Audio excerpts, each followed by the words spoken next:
There's a drive out into left center. We are tied. In the air to right. Go ahead. Ball. Game over.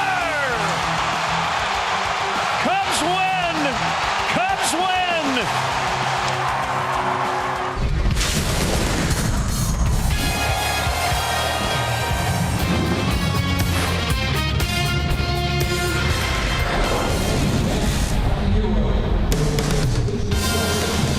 Beautiful night in St. Louis. It's the Cubs and the Cardinals renewing their rivalry. They just saw each other 5 times last weekend in Chicago. Cubs won 3 of 5, and they'll start a 5-game road trip here tonight at Busch Stadium. Great to have you with us here on NBC Sports Chicago. Jim DeShays and Led Casper. Chris Bryant is out. He's on the DL again, so the Cubs need everyone to pitch in.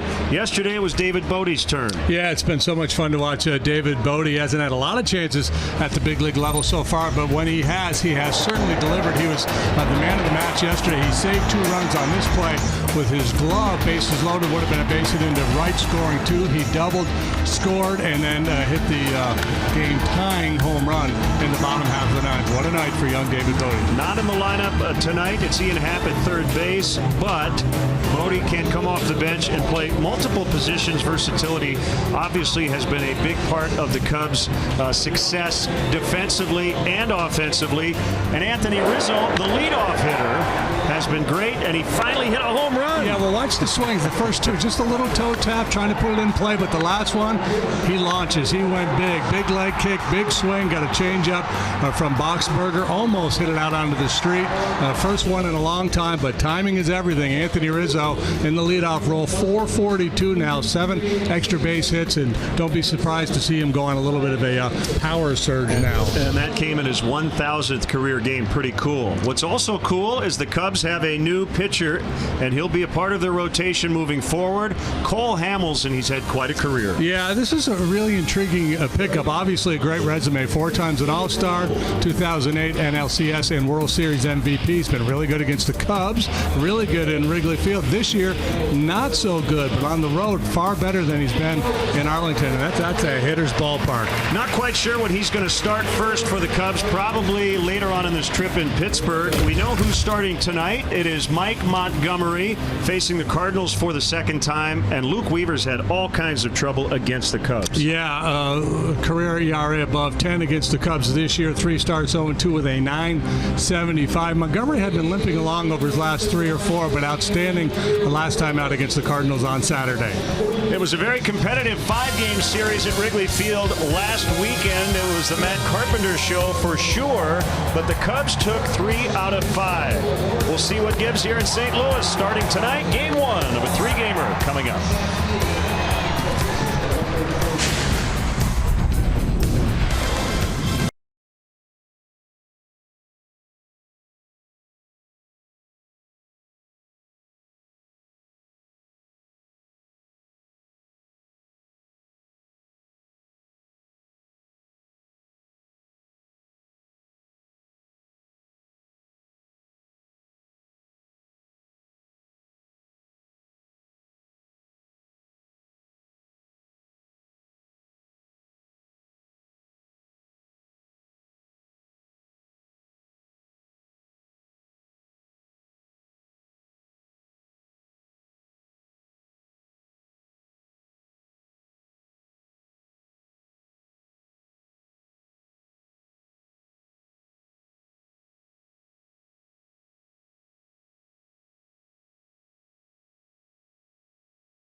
The Cubs and Cardinals opening up a 3-game weekend set, one that Kris Bryant will be watching from the dugout. We had a chance to talk to KB for the first time since hitting the DL for the second time this season with soreness in his left shoulder. The good news is the second MRI did not reveal anything new, and he has gotten another cortisone shot and is already feeling better. But the key word for KB right now is rest.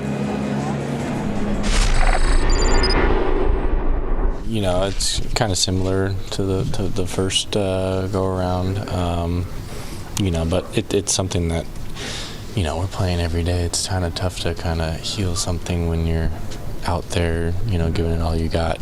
So, yeah, I mean, we're going to take a couple of days off, relax a little bit, and get back to the whole process. No, we definitely were going completely the right direction, and you know, obviously I had time off there too, and anytime, you know, that time off, it's going to heal a little bit. But like I said, you know, we're playing every day, so sometimes things kind of come up again, and it's frustrating. But you know, sometimes you just got to give it some time to rest and heal, and I think that's kind of where we're at. Do you expect to play again this year? Yes, 1,000%. Valid question, but I definitely, absolutely.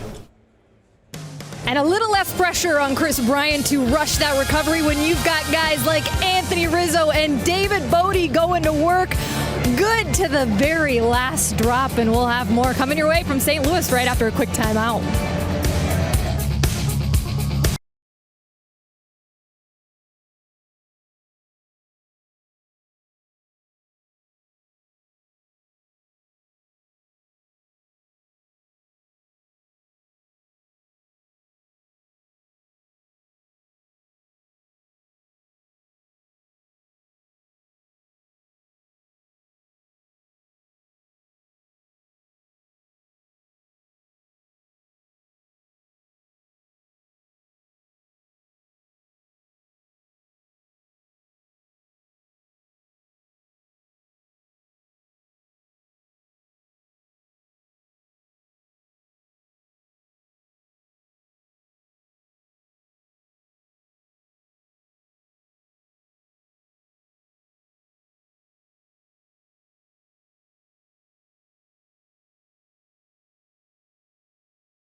To part by Lexus, who encourages you to experience amazing. Blue Cross and Blue Shield of Illinois, through it all. Ford, who invites you to go further in their fuel-efficient vehicles. Check out our entire lineup at your local Ford store or buyfordnow.com. Menards, save big money at Menards. And by Southwest Airlines, low fares, no hidden fees. That's transparency.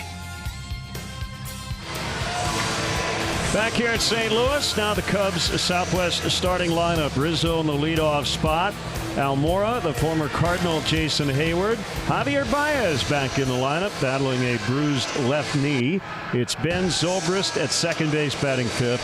Kyle Schwarber sixth. Ian Happ, the third baseman, ahead of the pitcher Montgomery eighth.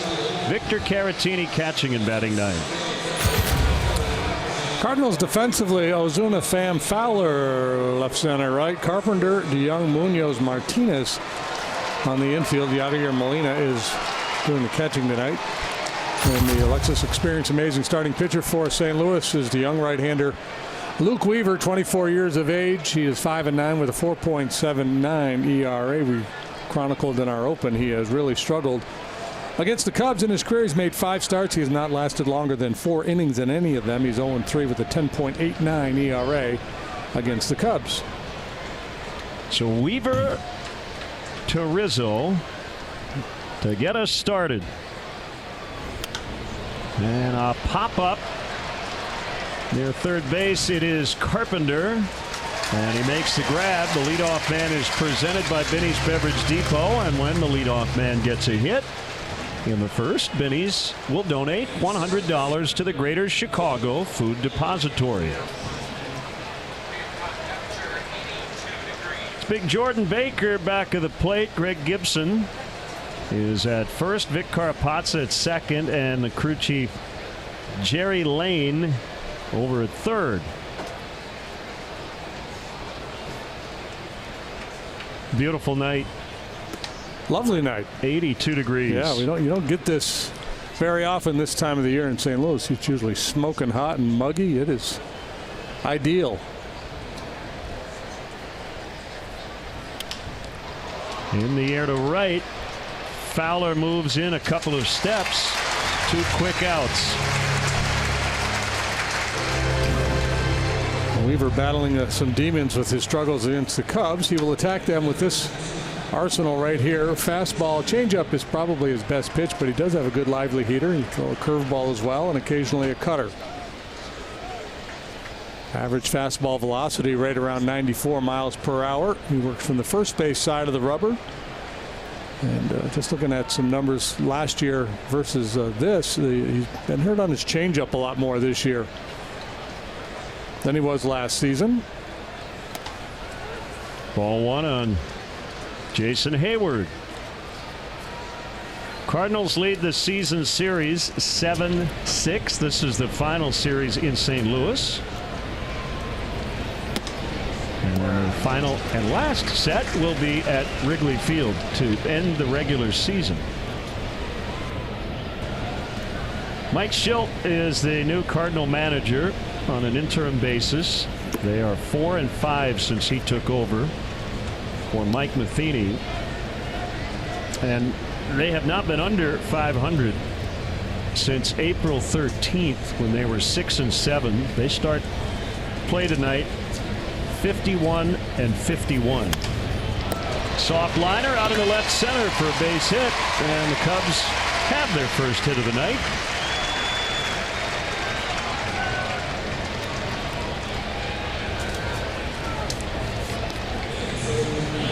Weaver's issues in his last start against the Cubs were command. He walked 5. He gave up a lot of soft contact. Cubs had some fortunate base hits against him.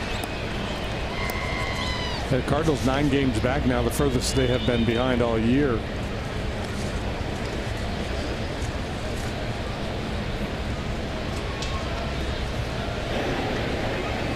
Good to see Baez back in the lineup.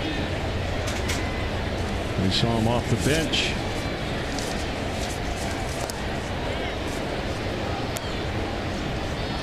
As Hayward was checked on there by Weaver. Off the bench the last couple of days, not in the lineup after he bruised his knee on Tuesday night.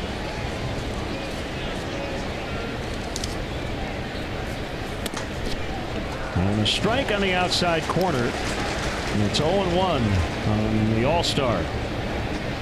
With the numbers that Weaver has put up against the Cubs, you would figure some individuals have had success against him, and that is the case. Baez 6 out of 11 with a home run. Hayward's now 5 for 10.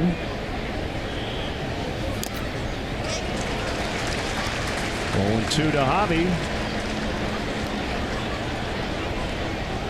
Cubs 60-42. Just finished a long homestand at 5-4. Didn't look good when they were down 6-1 yesterday. But they would have a winning homestand. The lead is 2.5 over Milwaukee. The Brewers won late last night to open up a weekend in San Francisco. Ground ball into right. And Hayward will head to third. So back-to-back 2-out singles to set it up for Ben Zobrist.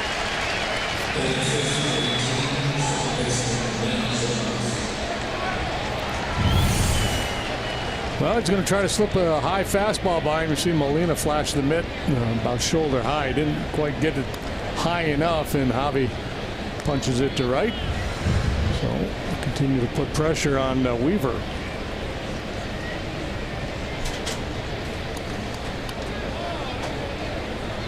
Not for the Cubs, his ERA would be about 3/4 of a run better than what it is. 4.79 coming into this ball game. Weaver's pitch is a little low for ball one.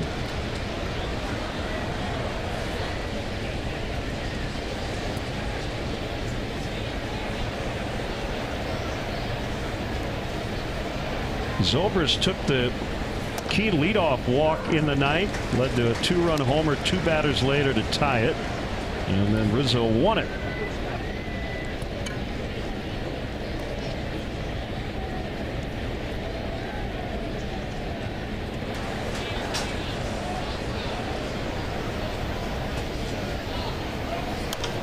And Shank foul, out of play. Yeah, you tend to forget those leadoff walks when you get the big home runs, but that set everything up. That was the tone setter. It was a borderline pitch, just below the knees. So very discerning, worked the walk, set the table. Zobrist 7 out of 18 on the homestand. That's a .389 batting average. He's been so consistent, rock solid all year.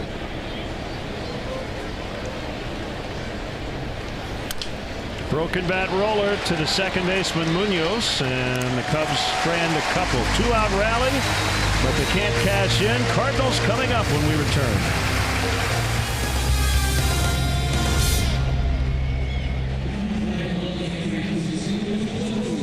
What is happening?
He did not homer in that series in Cincinnati. Yadier Molina has been good since the break. Paul DeYoung, the shortstop, batting third. It's Jose Martinez hitting in the cleanup spot. Marcelo Zuna moves down a spot and bats fifth. Tommy Pham sixth in center. The former Cub Dexter Fowler in right. Jairo Munoz, the second baseman, and Weaver, the pitcher, ninth. Cubs on defense tonight. Kyle Schwarber will play left. Albert Almora Jr. in center. Jason Hayward's your right fielder. Happ gets to start at third. Baez Zobrist up the middle. And Anthony Rizzo's your first baseman. Victor Caratini behind the dish. And the Lexus Experience Amazing starting pitcher is the lanky lefty, Mike Montgomery. Carries a 3-3 record, a 3.73 earned run average to the mound. He's got a 3-2 with a 3.02 in his 10 starts. Cubs shift to the right, except for Happ. Playing it on the grass, and ball one from Mike Montgomery. StatCast AI is powered by AWS. And that's why the Cubs are shifting. These two teams don't shift very much. And the Cardinals' defensive shifting way down since Mike Schilt took over. Schilt doesn't shift?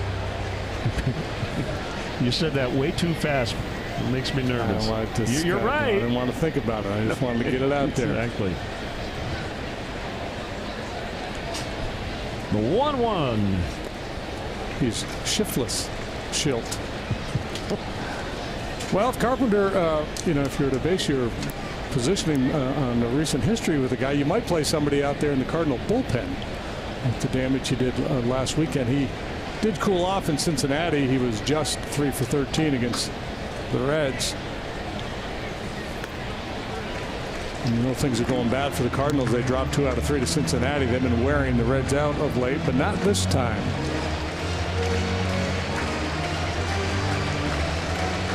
Eight of Carpenter's 25 home runs this year have come against Cub pitching. In the air, Almora coming in, and he's got it. Well, Cardinal hitters, this is what you're going to have to deal with tonight from Mike Montgomery. Fastball about 49% of the time. Curveball's an out pitch for him. Changeup can be as well. Slider/cutter is the fourth option for Mike. 6'5", 215, 29 years of age. Mentioned in the open that he'd kind of been limping along prior to the last one. 4 starts prior to his outing against the Cardinals last week. He was 1-1 with a 6. Molina fouls out of play. We'd like to welcome all our viewers watching and streaming the game on Van Horn Cablevision in Van Horn, Iowa. Two very different approaches. Carpenter very patient, almost always takes the first pitch, and Molina's the guy in their lineup who's most likely to attack that first pitch. Sizzling start to the second half. Yachty hitting .393, including a 4-hit game at Wrigley Field a week ago Thursday, and had 3 hits 2 nights ago in Cincinnati. And he lines one out into right center for a base hit. Hayward will collect it.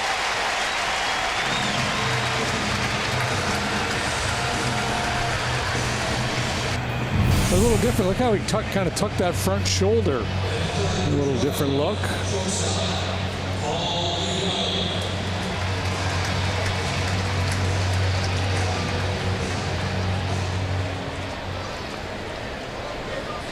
Quiet lower body. You're not going to generate a lot of power, but you're going to make more consistent contact with that approach. Paul DeYoung, the Illinois native, he's from Antioch, takes a strike on a fastball.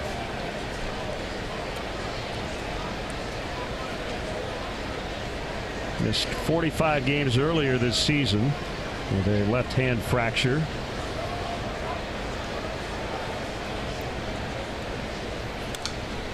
And fouls to the screen behind home plate.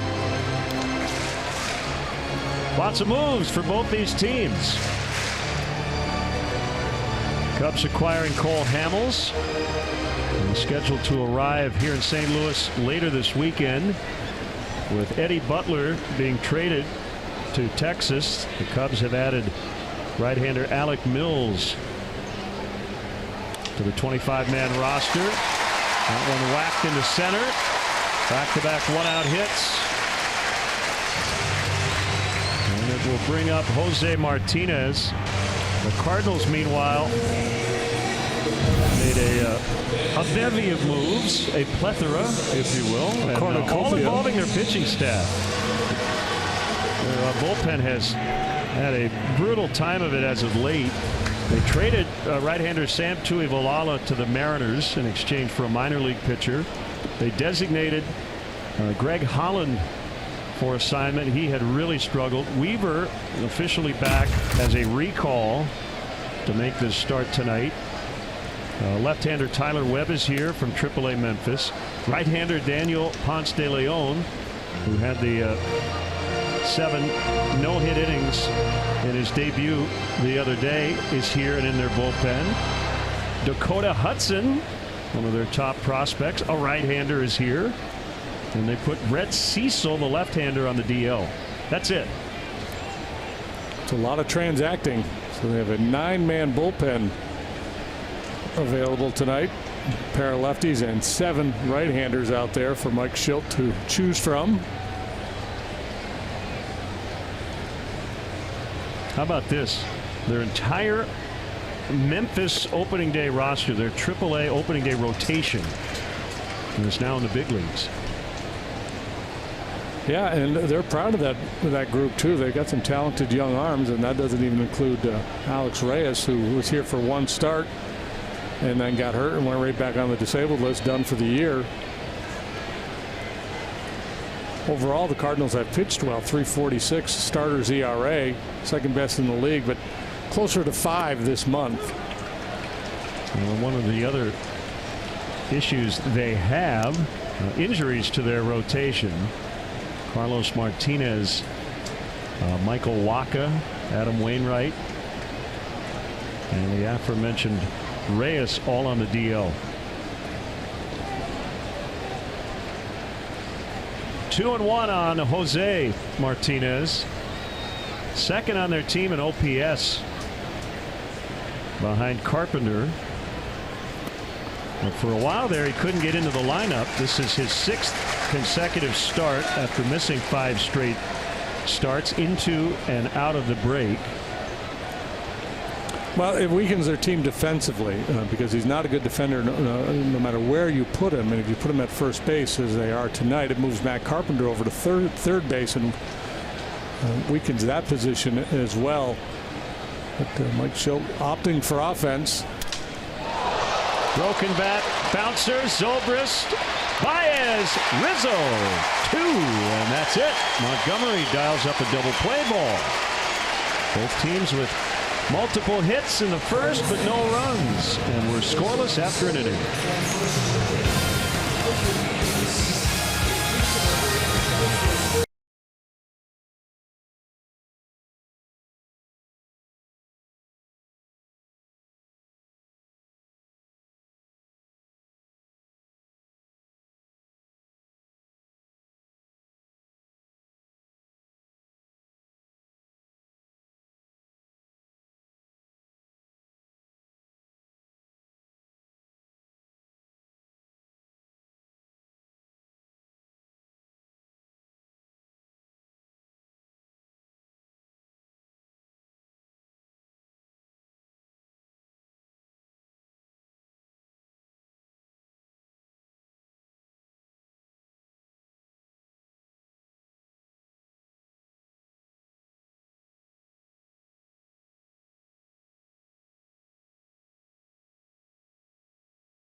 Previously listed as TBD, that means to be determined, is now scheduled to begin at 7:05.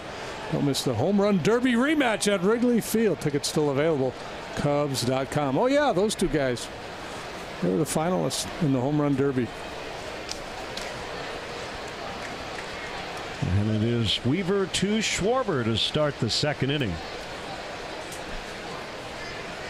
And ball 1 on Kyle. He had a nice day yesterday. Again, lost in the shuffle a bit, but he had 2 hits, including a double, knocked in a run, scored a run, and picked up his 9th outfield assist. He's 1 off the major league lead in that category. And putting together a very nice year. You look at those that slash line, the on base and slugging, 19 bombs,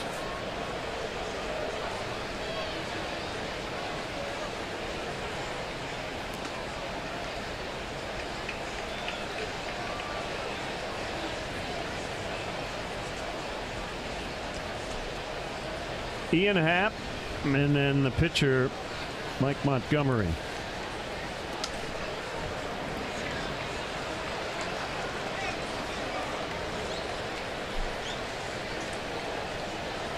Hope you had a nice drive today. It was a little longer than you had anticipated. Yeah, there was unfortunately an accident in that had traffic all gummed up for quite a while. What you got? So a lot of Cub fans. So yeah. You can see the bumper stickers and the gas station, and a lot of people chatting up the Cubs. You got to see a lot of the great state of Illinois. Yeah, yeah.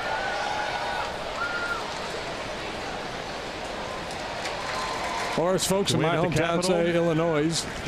Did you wave at the Capitol when you? I didn't. I was focusing. You know what I did? I almost never do. I had one of the comedy channels on the XM, and I was listening. I was just listening to people make me laugh the whole drive. First strikeout for Weaver. And our high-speed action is powered by Xfinity. Double play tandem, Zobrist and Baez tonight. Yeah, and Baez, that arm, such a difference maker, because that was a relatively slow developing play there. Ian Happ playing third. And takes low and outside on a fastball. Cubs have committed just 2 errors over their last 12 games heading into this one. 6 consecutive games without an error. That matches a season high.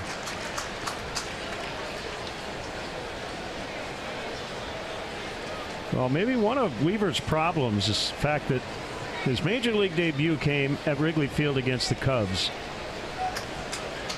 And he wasn't awful. They gave up 2 runs in 4 innings, but he walked 3, allowed a home run to Addison Russell.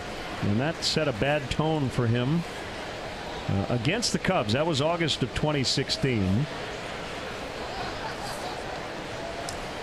Florida native. It looks to me at times where he doesn't trust his stuff. He's got a very good stuff. He's got a plus fastball and that good changeup I talked about. But he appears to be the kind of guy, and he's still a very young pitcher. He can be going along just fine, and then a knock, a walk, somebody doesn't make a play behind him, and then he'll start to work out of the zone, pitch away from contact. A bouncer to Carpenter, who's playing way off the line. And 2 outs, and it'll bring up Montgomery. And there are times when that's a prudent strategy to pitch away from contact. Couple guys on, a dangerous hitter in the box. But what I've seen from Weaver, it's been regardless of who's in the box, he just gets a little afraid of contact. Even with weaker hitters down near the bottom of the order, guys you probably should be a little bit more aggressive with. And again, that's small sample. That's only the handful of times we've seen him.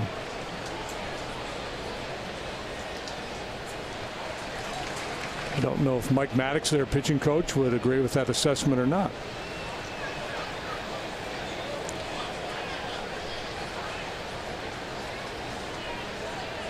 Righty to lefty, 0-2.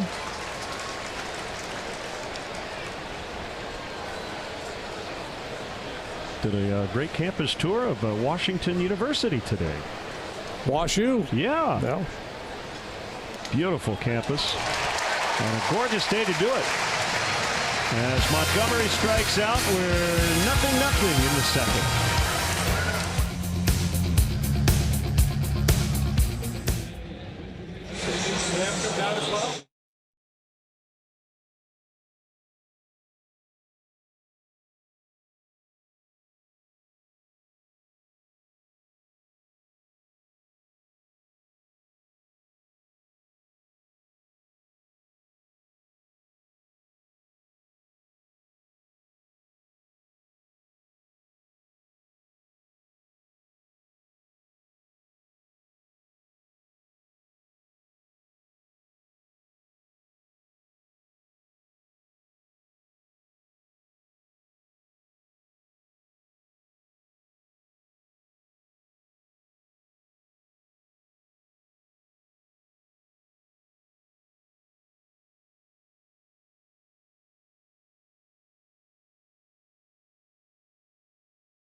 6 game. Big crowd and a lot of Cubs blue, as we often see here in St. Louis.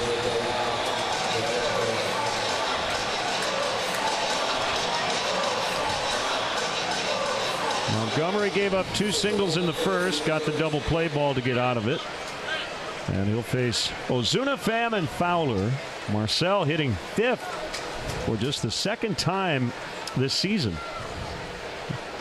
All of his other starts had come in the cleanup spot. Coming off a 188 road trip.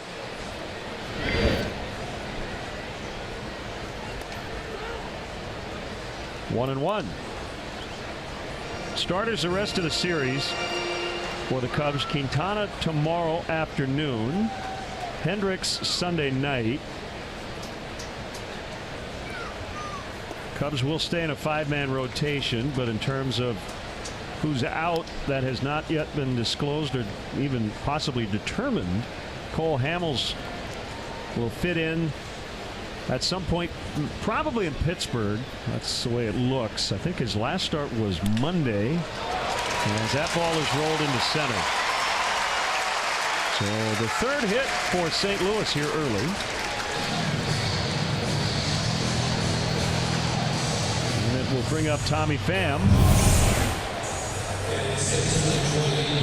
Montgomery will get a lot of balls on the ground, and this time Ozuna finds a hole right through the middle of the diamond under Montgomery's glove into center field.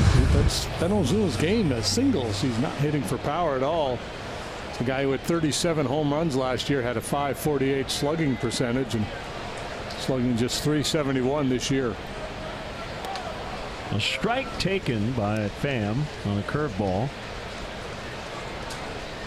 Yeah, I'm really anxious to see Cole Hamels. Obviously, the Cubs had to do something to address their starting pitching situation. And although the numbers aren't pretty for Cole, when you dig a little deeper, Pham got hit. Got him.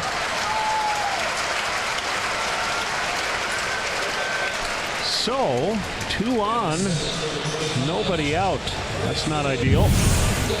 No, the literal back foot breaking ball catches Pham on the top of the foot. He gets a free base, so Montgomery's going to have to work out of a bit of a jam here. The good news is he's near the bottom of the batting order. But with Hamels, the home road splits are encouraging.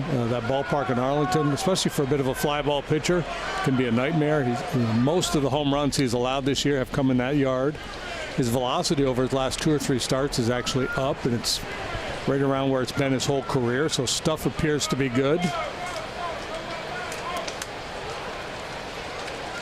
Quick note on Dexter Fowler. He started the year right-handed, 4 for his first 46. But he is now 5 for his last 7 with a home run. So while the overall numbers are not pretty from this side of the plate, he's been a lot better here as of late, and he taps one foul. Has he bounced into any triple plays this year? I don't believe he has. Hamels threw the no-hitter in 2015 with the Phillies at Wrigley Field. That was his final start before he got traded to Texas. And it was the first Wrigley Field no-hitter since Milt Pappas in 1972. And then the following season, I think he went 8 innings, gave up 1, pitching for the Rangers at Wrigley again. So it's been a good ballpark for the veteran lefty.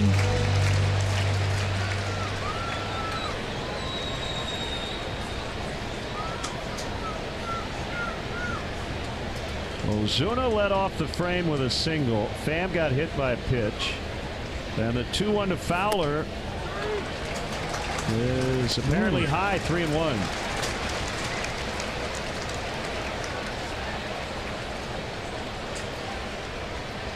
Jordan Baker's a home plate umpire, and he's the tallest umpire in the world. And so the story goes, he has a tall zone, a high zone, but he didn't call the high one there.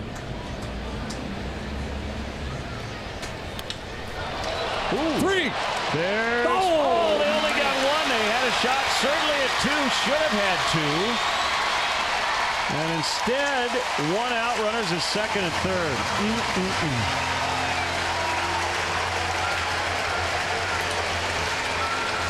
You almost got your wish. Yeah. But that should have been two for sure. And it'll be an error on Ian Happ. He secures the line drive, never got the handle, and he still wanted to make the throw hurriedly. You can see he just didn't get the grip on it, so he should have eaten it, regripped, and maybe taken a shot at first base. But the change-up grip, hurried throw almost never works. Saw it with Nick Ahmed in Chicago the other day, trying to turn double play when he didn't have a grip on the ball. So an RBI chance for Munoz with the pitcher Weaver on deck. Now Weaver can swing the bat. 226 in his career.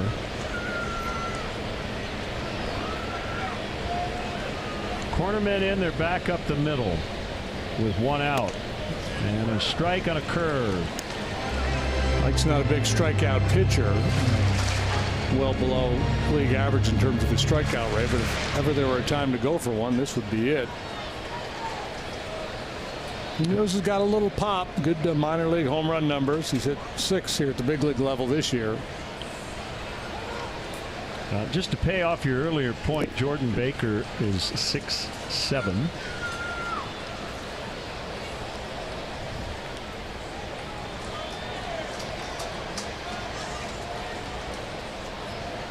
I want to see him and Altuve get into an argument.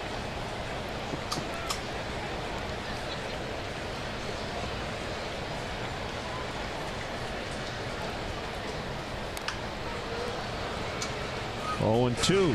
Now you start thinking a little bit about a strikeout. Yeah, so you know, Mike, a lot of guys, especially the man on third, like to throw that elevated fastball. He's more likely to get swing and miss with the bounced curveball, and that's a little bit of a risky proposition.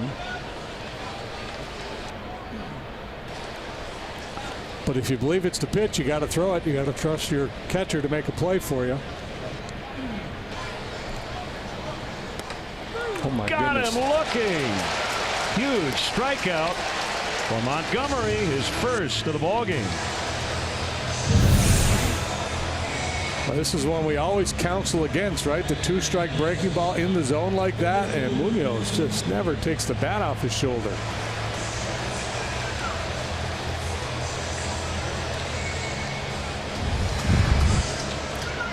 By the way, Munoz probably in the lineup no matter what, but Colton Wong, since we last saw the Cardinals, was placed on the 10-day DL with a left knee injury. So we won't see him in action this weekend. Now Weaver. Ball 1. 200 this season. 6 out of 30. 226 career. No extra base hits.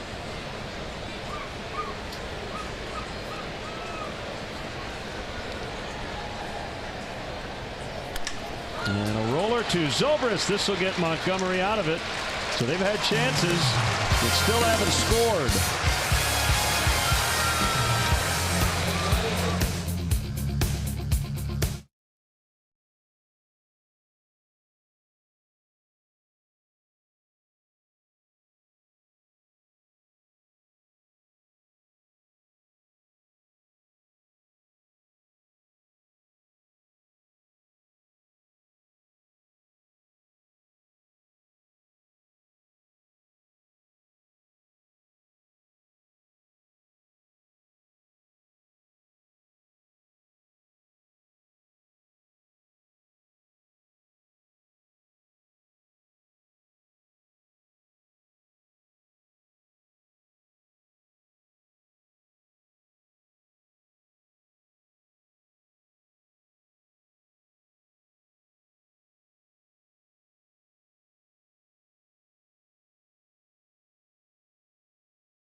particular who's very excited about the acquisition of Cole Hamels is Yu Darvish, of course, former teammates with the Rangers. And that was just part of the positive news for Darvish this afternoon, who also threw 23 pitches in another bullpen session and said after the first 10 pitches, still felt a little discomfort, but made a tweak in his mechanics, specifically in the take-back motion. And after that, the next 13 pitches, pain-free. Here's an update from you afterwards. でそこからキャッチボール試したらこういう風に投げてたわっていう風に今思い出したというか So changing the mechanics happened during this bullpen, and then after the bullpen session, they told me this was how I was throwing back in spring training, and then based on that, playing catch after the bullpen felt really good.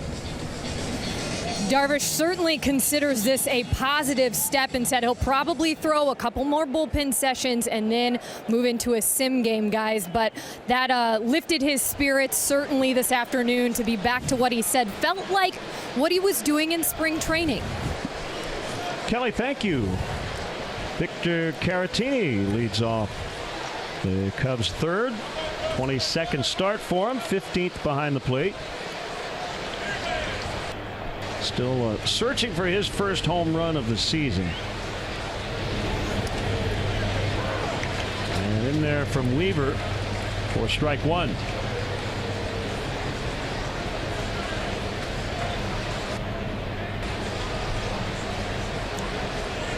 Scoreless tie, third inning. Ground ball, just foul. Didn't miss by much. He's a line-to-line hitter. As you mentioned, he hasn't gone deep. He hits the ball on the ground a lot, and there's a lot of top hand going on there. And it's quite often the case a guy will come to the big leagues and take a while before they start to find their power stroke. But he was never a big power hitter as a minor leaguer either.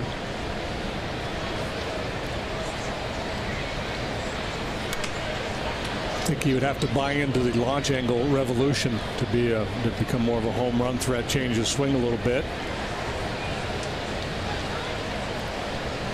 And that's something he's probably not really even thinking about doing, given the success he's had, and the high average hitter throughout his minor league career, and likewise here as a big leaguer. 1-2. I would imagine at some point before the game, he said hi to his buddy Daniel Ponce de Leon, as Kelly reported earlier this week. It was Caratini who hit the ball, that liner that hit Ponce de Leon in the head and jeopardized his career and his life last year at AAA. And what a comeback story it was, and they became very good friends. As Caratini visited him in the hospital, and they've texted back and forth. And he may get a chance to face him again at some point this weekend, but this time in the big leagues. 2-2 on the Cubs catcher. This was last May, and it got him in the temple, and yeah, just a devastating moment. Charged by Munoz.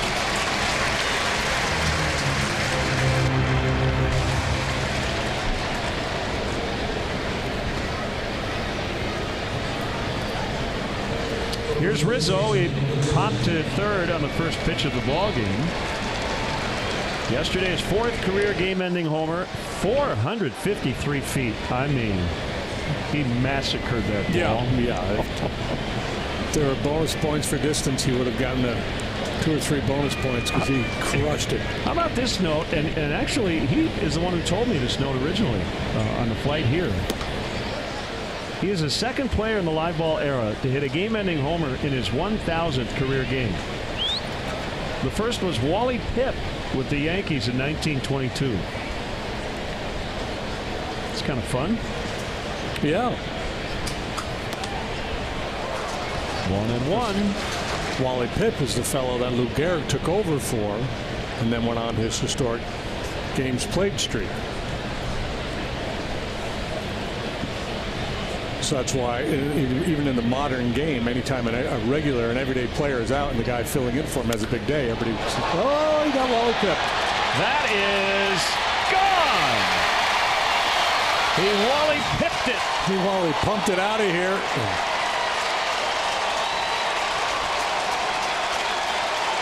Well, for the longest time, the long ball hadn't been part of the narrative for Anthony. It's been all the good work as a leadoff hitter, the walks, the high average, the two-strike approach, but you knew the slugging was always going to be a part of the story. And long one yesterday, long one today. Beautiful, beautiful swing of the bat.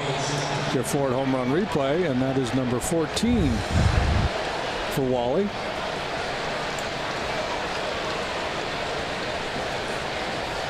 Cubs lead 1-0 on the Rizzo blast. And he's killed Cardinal pitching this year, hitting over 400 as Almora is out on a fly to Ozuna. Cub fans, show your team pride with Cubs checking and an official Cubs MasterCard debit card only available at your local Wintrust Community Bank. Go to wintrust.com/Cubs to learn more. Members FDIC. 427 feet on that shot by Rizzo.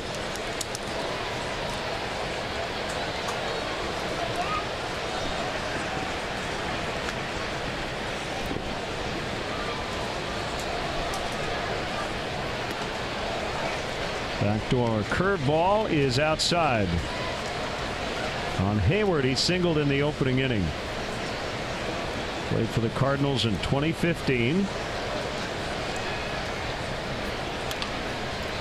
And a bouncing ball to the shortstop, DeYoung. Rizzo's now homered in 2 of his last 3 at-bats, and both giving the Cubs the lead.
Into your X1 voice remote and get live team stats on your TV. Change the way you experience TV with Xfinity X1. Cubs lead 1-0 on the Anthony Rizzo home run. Now Matt Carpenter 0 for 1. 8 home runs in 13 games against Cubs pitching this season. He's tied the single season home run record by a Cardinal versus the Cubs.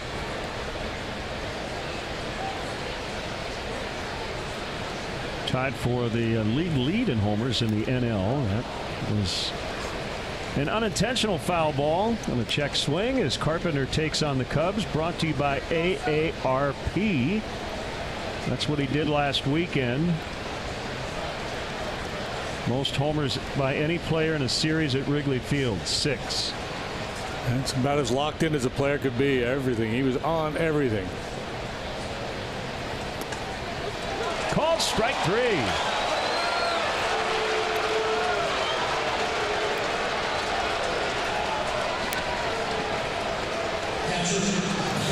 This time the tall umpire calls the high strike.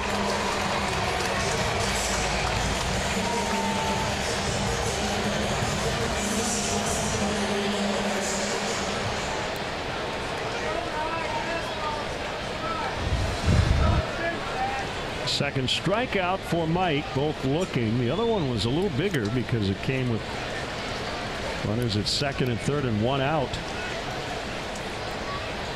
0-1 to Molina.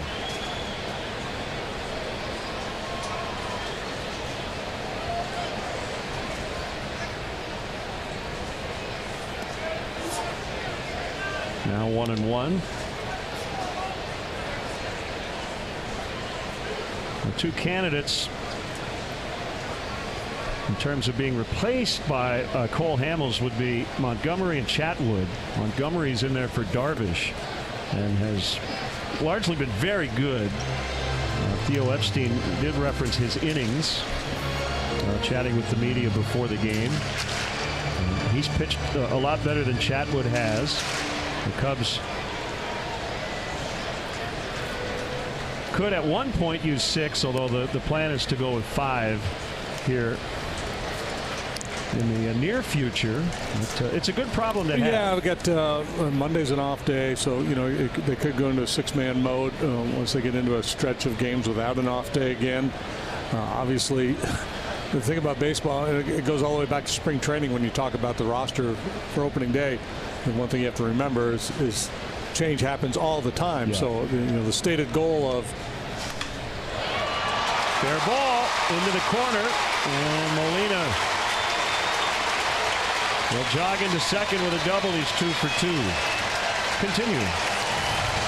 Well, I just say, you could say, well, we're going to go with a 5-man rotation, and this is what we expect it to look like, and 10 days later it might look like something completely different. Now, if it was just a merit system, then Montgomery stays in the rotation and Tyler does not. However, it's not just a merit system. It's what makes our club better, and if there's a determination that Montgomery has value in the bullpen as a high-leverage left-hander, and Chatwood doesn't have value in the bullpen other than as a long man, that may be, a factor that drives this decision. So we'll see. I don't know that tonight's performance would have any bearing on it or not. Yeah, I was going to ask you. It would be natural, I suppose, for a guy in Mike's position, understanding what's going on around him, that he would say to himself, I need to continue to pitch well. But hey, guys want to pitch well no matter what. They're always motivated in that regard. He's dealing with DeYoung here with Molina at second base, and ball 1. Yeah, the one thing you don't want to get into, start doing as a club is making promises you can't keep. You don't want to tell Montgomery before they start, hey, don't worry. I mean, unless you really mean it, don't worry. You're good to go. You're in the rotation. We're not going to make a change, and then 2 weeks later change. So be very careful in this game about making promises. You can say, here's our plan. This is what we expect to have happen. This is what we foresee, but we're not promising anything. Yeah, my guess is it didn't even come up, and he didn't ask. And typically, as you say, the way it goes here is everything kind of day to day, and you don't want to think too far ahead. Here's his 1-0. Yeah, it's a strike. The conversation I could see having taken place, and I'm just speculating, would be, hey, don't think that tonight's performance is going to drive the decision as to whether you stay in the rotation. Just go pitch. Because, like I said, regardless of how he pitched tonight, if it was merit-based, he would stay in the rotation based on the whole body of work. Nudged foul, 1-2.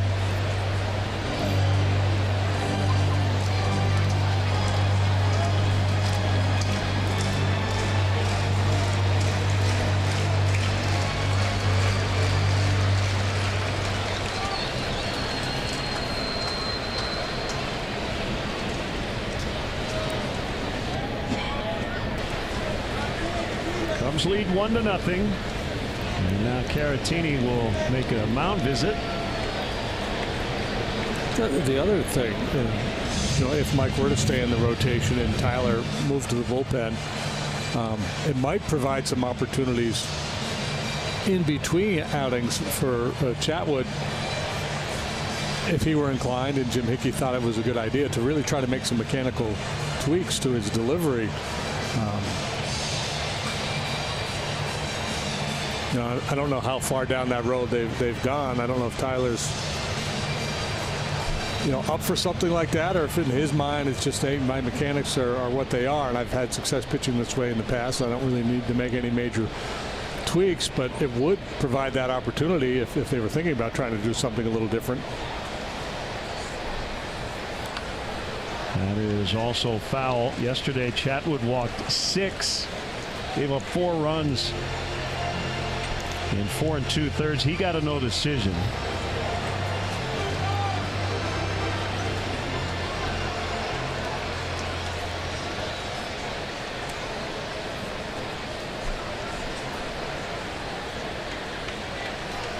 Count holding here against DeYoung. 2-2. You see Zoe tiptoeing in behind Molina out there at second base, and you're thinking, well, why are you keeping Molina close? He's not fast, and that's precisely why, because for him to score on a sharp single to the outfield, he's got to make sure he gets a pretty good aggressive secondary lead. So if you can tighten that up on a sharp hit to the outfield, they might not try to score him, and if they do, you got a shot at throwing him out.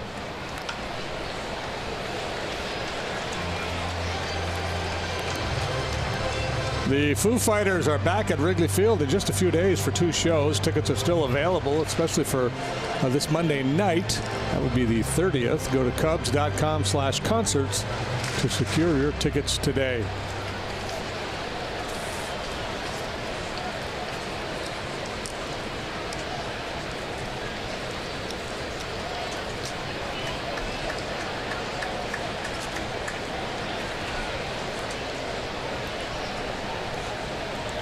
Lots of Cubs Cardinals coming out of the All-Star break. 8 of the first 12 for the Cubs coming versus St. Louis.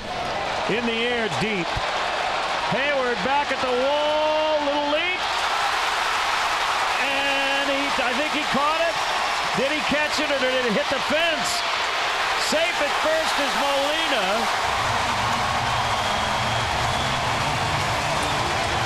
So no catch by Hayward, and we're tied.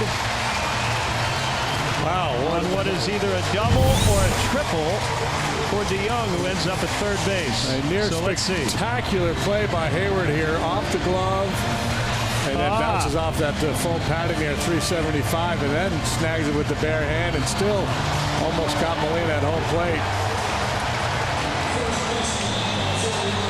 That would have been an unbelievable catch had it not hit the fence. And close play at first at home as Molina just got in. So they'll bring their infield in with Martinez at the plate.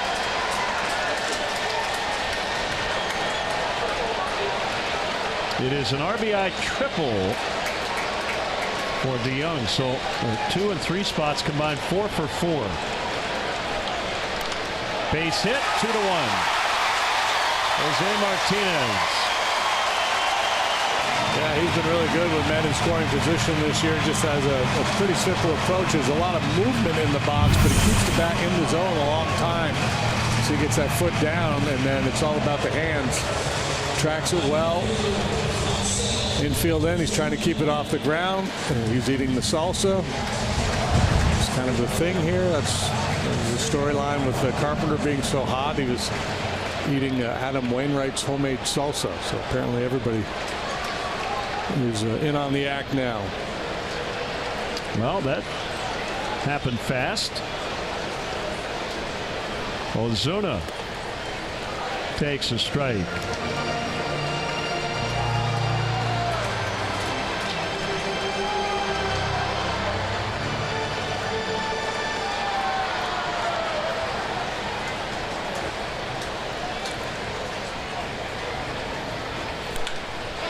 And the center. 4 consecutive hits for the Cardinals. And that's the downside. When you don't generate a lot of swings and misses, you're at the mercy of the ball and play gods. This one's hit pretty sharply, though. Second time Ozuna's gone up the middle for a base hit.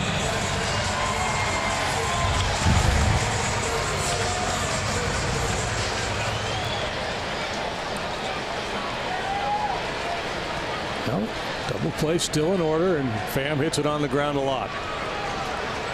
Hit by a pitch. Back foot on a breaking ball in the second. And he almost got hit again. Very similar pitch.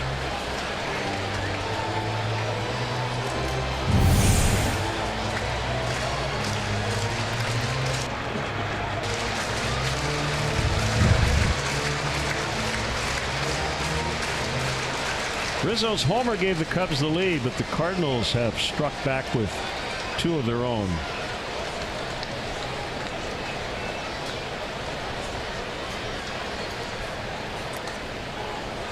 Just off the outside corner.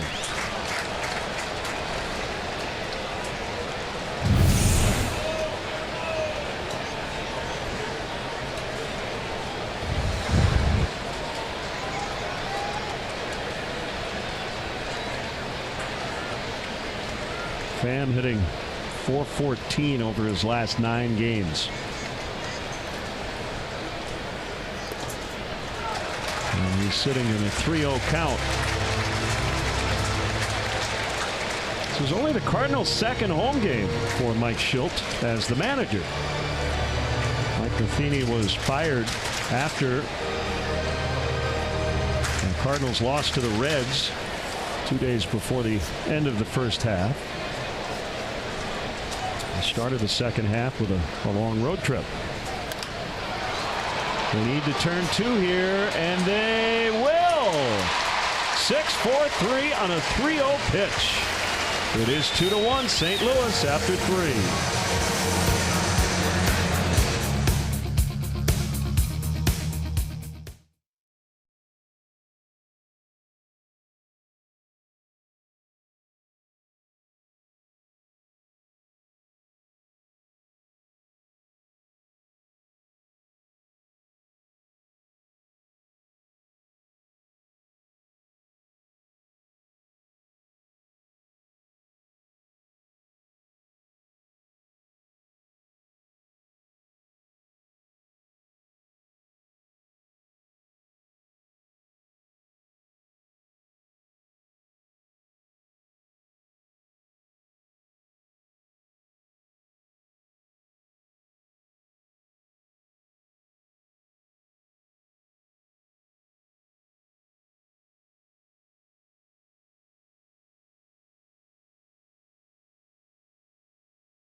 T-Mobile, David Bodie back for the 5th time from AAA Iowa. Game time, 2-run homer yesterday.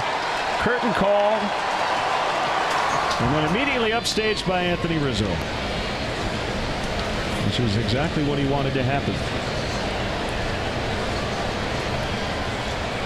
Cubs trail for the first time tonight. Javier Baez singled in the first inning, and he got under one here. And it's Pham in center. One gone. Yeah, David had barely gotten back into the dugout from his curtain call before Riz went long.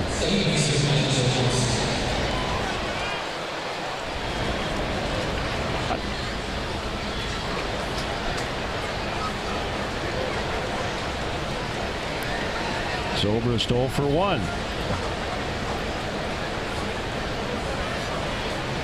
Hey, I saw the Cubs AA affiliate, the Tennessee Smokies, have announced a free beer night coming up on August 22nd. Is that a free beer, or all the beer is free? Free draft beer from first pitch until the opposing team scores a run. How about that? That's I'm not sure. Was it sure that's beer a good night idea. In Cleveland or something? Yeah, those free beer nights they haven't worked out so well in the past. Well, we'll see how that goes.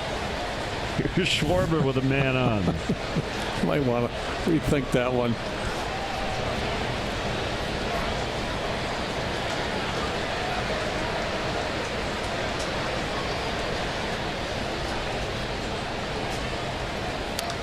Tapper foul.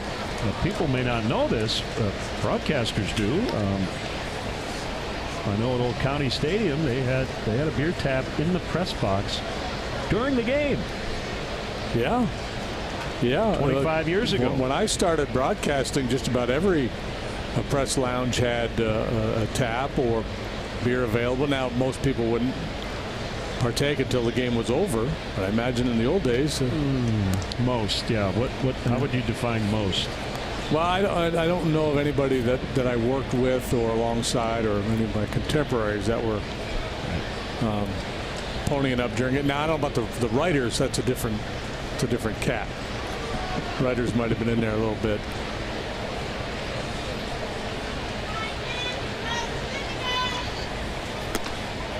One and one to Kyle.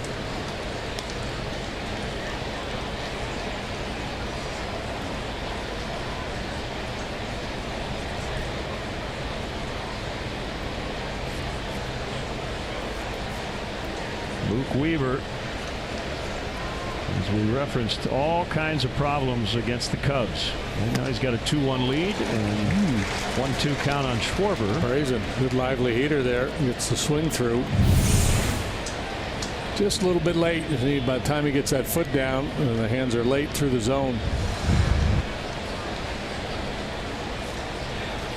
Kind of a strange go here for Weaver lately, because he's gone back to the minor leagues a couple of times, even though he's basically stayed in the big leagues. He strikes out Schwarber. Second time he's gotten Kyle. Changeup gets him this time on Friday, August 3rd. Cubs take on the Padres. First pitch 120, and up to the first 5,000 early arriving adults 21 and older in the Budweiser bleachers receive a Cubs umbrella hat presented by Budweiser. For tickets and details, visit Cubs.com/Fridays. So his last start of the first half, after that he was sent out to make a start during the break. And the ground ball through. Zobrist on his way to third, and they're at the corners with 2 outs. That'll get the pitcher to the plate. The half was always hit well in this ballpark.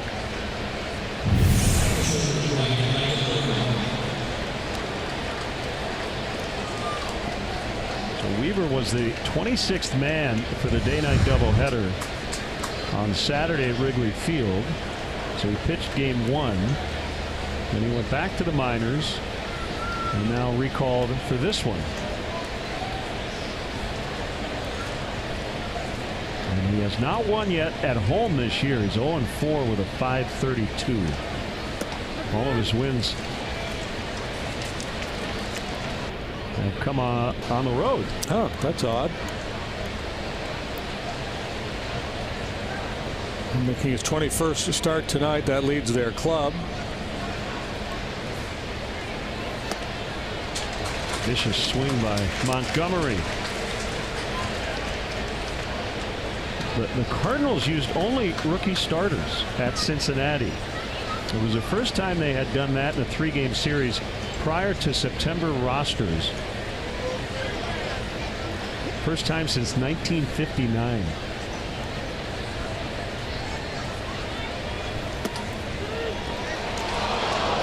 Nice play by Martinez. If that ball gets by him, it's a tie game. And Zobrist would have scored from third. High-risk play with the opposing pitcher in the batter's box. And Martinez bails out Molina.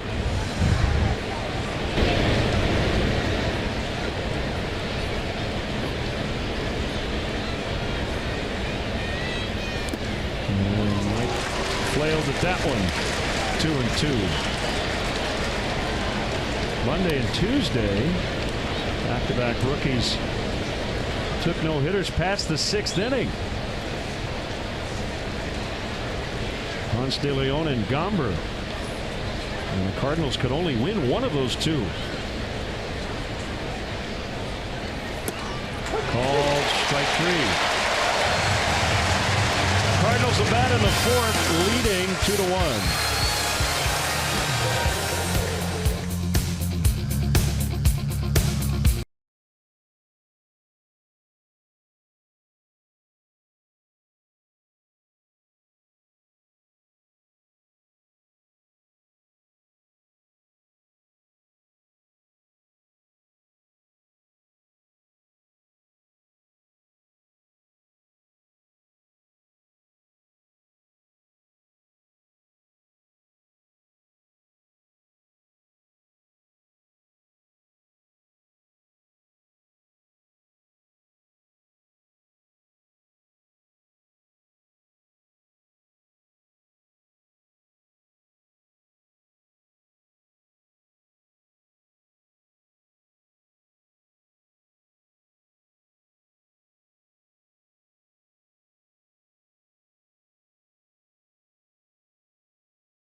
Glacier carved and Pete Dye designed. Play 4 of Golf Digest's top 100 public courses, including Whistling Straits, home of the 2020 Ryder Cup.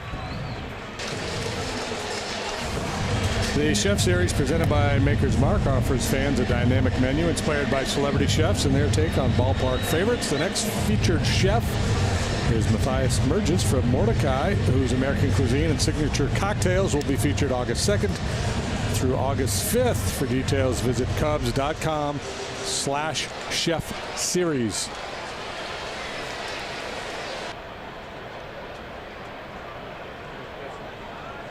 Fowler lined to third in the 2nd. Ian Happ made a throwing error as the Cubs should have had a double play. They were able to get out of that inning. No damage. One strike on Dexter.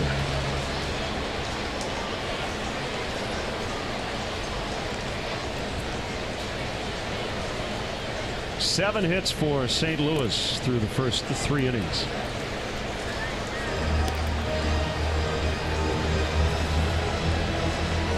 Cardinals Cardinals 8th in the league in runs per game. They're 3rd in home runs. They slug. They don't take a lot of walks. They don't steal bases. Ground ball into left. A base hit.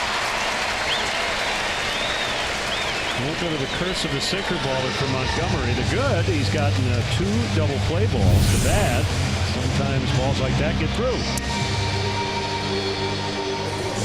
Yeah, and most of them have been pretty sharply hit. Ozuna's base hits, that one from Fowler. Fowler's been on it twice tonight. You mentioned that his work from the right side has been improved of late. Solid contact twice tonight. Did you know the Cubs have the lowest percentage of runs via the home run in the NL? 33%. That's the lowest in the NL. It's their lowest since 2007. That doesn't surprise me. I mean, that's a little bit of a change in the narrative, right? They were a home run dependent club, but this year they're hitting for average, but they're not hitting the long ball very often. And a lot of that is by design.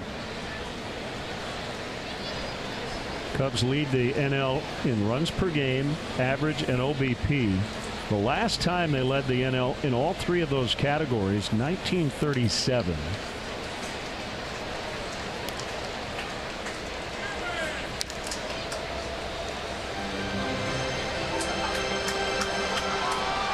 Two and 0 on Munoz. Weaver on deck.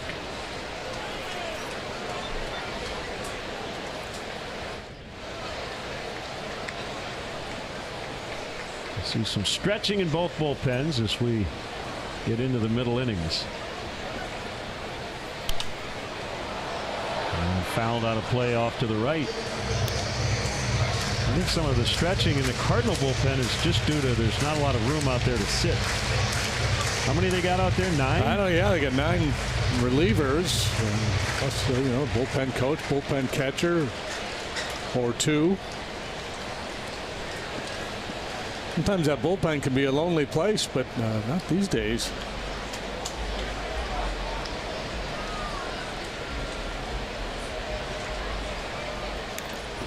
Fouled back as Fowler took off. 2-2.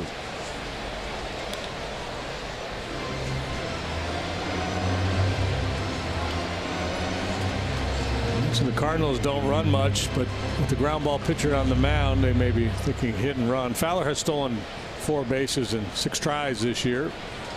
I don't think he really wants to go. He'd rather catch up with Anthony, continue their conversation that they started in Chicago last weekend.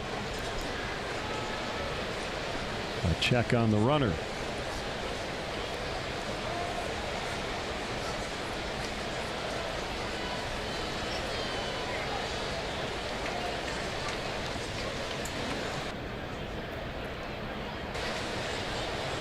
Munoz playing second base tonight. Played a bunch of short with DeYoung on the DL.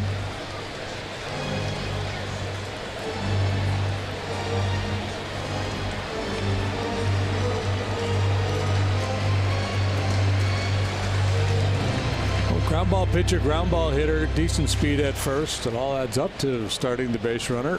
Let's see. Did once, but not last time. Fowler was not going. Had he been running, he would have gotten there because the pitch was in the dirt. Yeah, I think he'd definitely be going here on 3-2.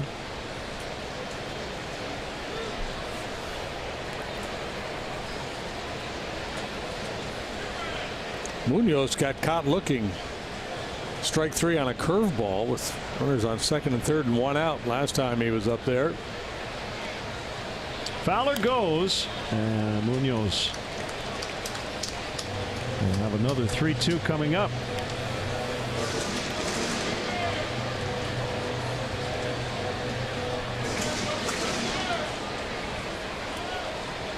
Pirates have dropped 2 in a row after their 11-game winning streak, and they're tied at 4, hosting the Mets tonight in the 7th. Reds lead the Phillies 5-3, bottom 7 in Cincinnati. Brewers are in San Francisco later tonight. That's an Anderson-Bumgarner matchup.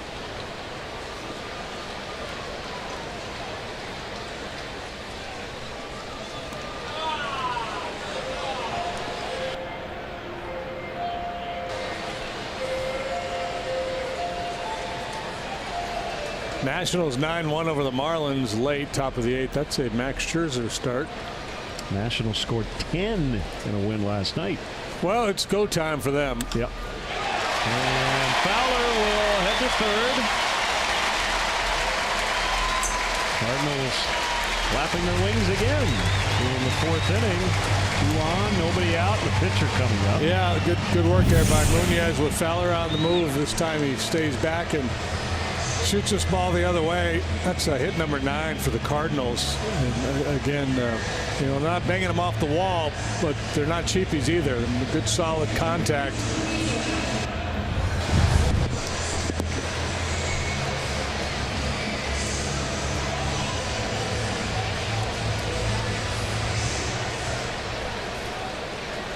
Bottom of the 4th.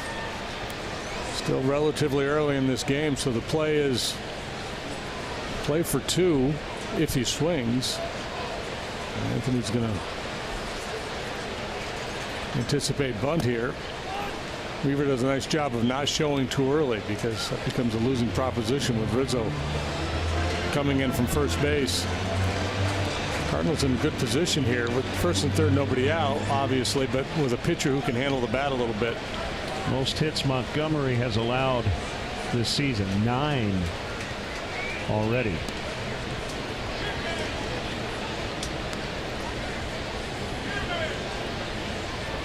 But right now it's only a 2-1 game.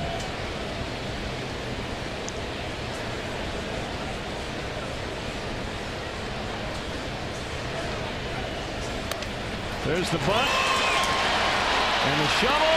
Fowler is out.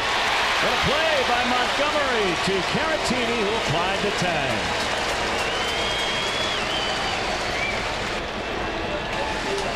Yeah, Mike looked a little awkward in pursuit of that bunt, but he got the job done. Fowler was flat-footed as the ball hit the dirt. Did not get the best jump coming down the third base line. We saw a similar play on the homestand. I believe it was Addison Russell who was out on a play like that. That runner at third does not have to score. And that was not a double play chance. But I think once Fowler committed, he thought he could get in.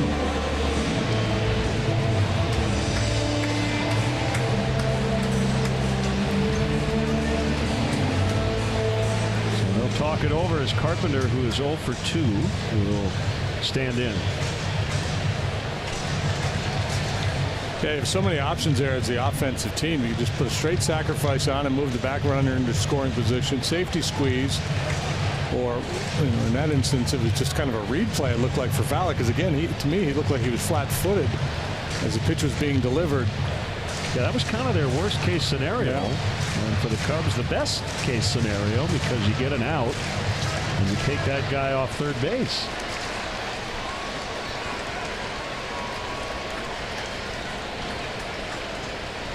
But it does not get any easier. And outside to Carpenter. Yeah, Carpenter's such a smart hitter, and anytime he's seeing a guy for the third time, you like his chances to make hard contact. He got rung up on a borderline high pitch back in the third.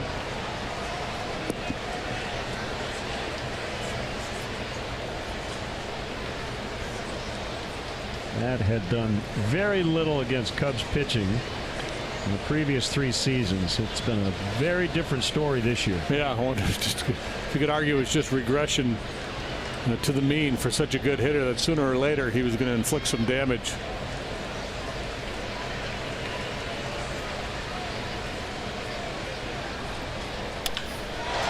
Deep to center, and it's caught. That ball kind of died. Almore's throw to third will be cut off. Maybe a little top spinner for Carpenter. And it will be Molina, who's 2 for 2.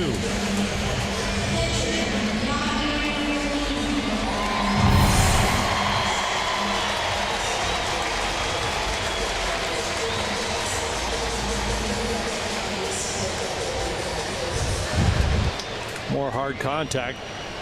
That time, fortunately for the Cubs, Almora stationed right there to make the play. Molina's been on it twice tonight.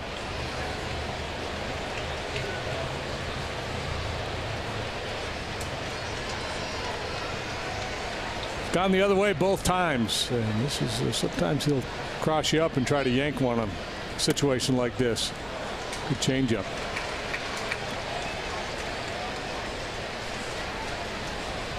One strike to Molina, the 9-time All-Star.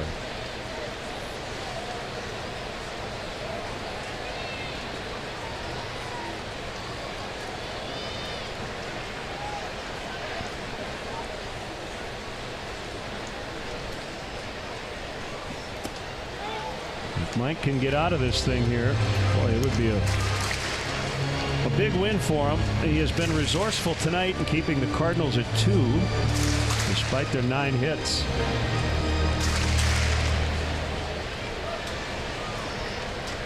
Two singles in the first, single hit batter in the second, 4 straight hits in the third, 2 more hits here in the fourth. But that's in there, and it's 3-1.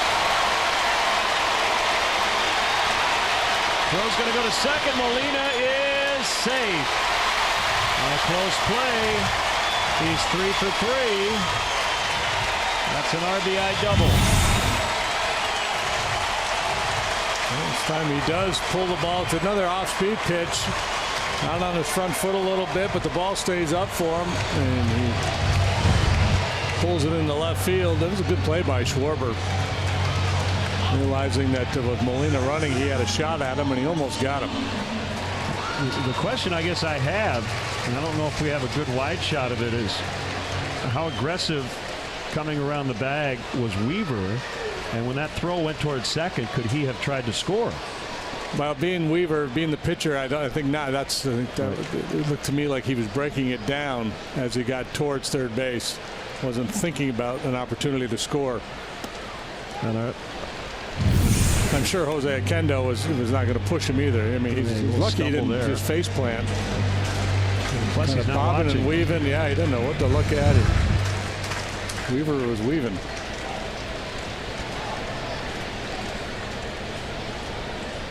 So your baseball sensibilities are not offended there because it's a pitcher, right?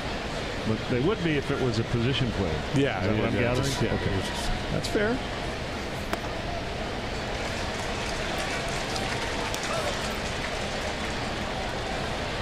As a pitcher, when you spend hits. your professional career being referred to as a non-regular, like the position players are the regulars, and by default you are an irregular. You're kind of like, whatever. Right. You can't expect a whole lot from the irregulars. Pummeled with foul. No, I'm with you. But that's why I like, and Weaver's a good athlete.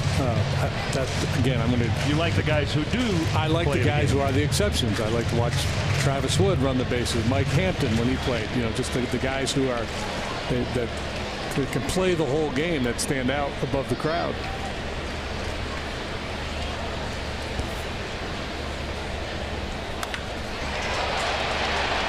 Another ball hit foul. Because I guess the devil's advocate could say it's a pitcher, no big deal, but he should have scored.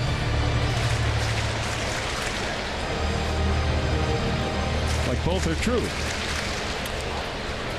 Yeah, and then a lot of it too is what you're going to ask a guy to do. It's like if you're the third base coach, you're usually not going to try to get an extra base out of him.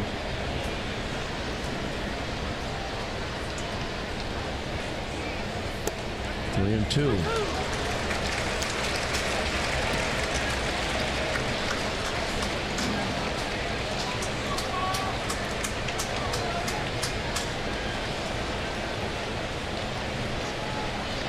Got a base open.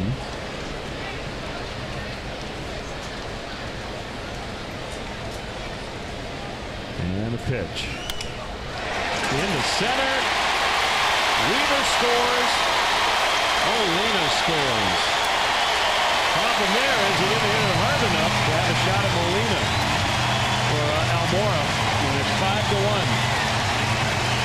Yeah, that's the first real cheapie, crackback floater into shallow center. And you're spot on, because if this is sharply hit, they're going to make a play on Molina.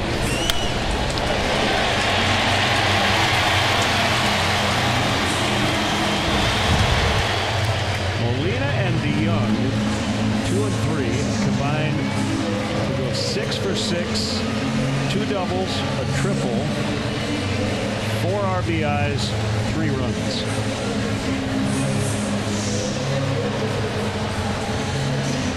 Molina in the 2-hole was a Mike Schilt move.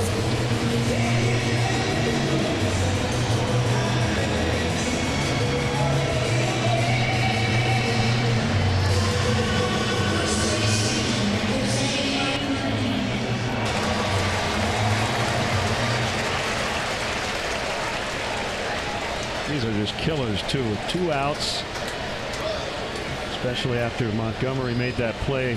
They get Fowler at the plate. Line drive to Hayward. And they add 3 to their lead. It's 5-1 St. Louis after 4.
Jeff Vukovich.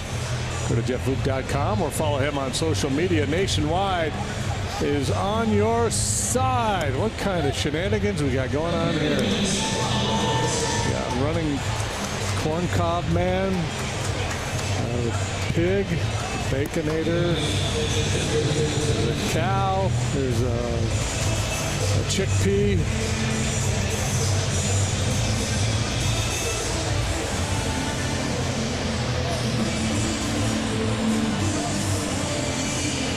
Well, Weaver, who has had no luck, well, I shouldn't say luck, he's had no success whatsoever in his career against the Cubs, now has an opportunity, a comfortable lead. But Cubs have been the best come-from-behind team in baseball all year,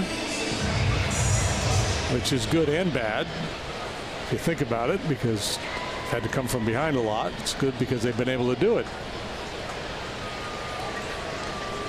9-1-2. Caratini, Rizzo, Almora.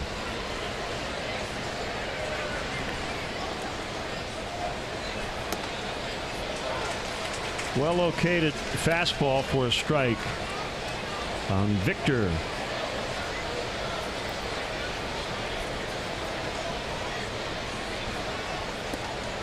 Miles Michaelis will go for the Cards tomorrow.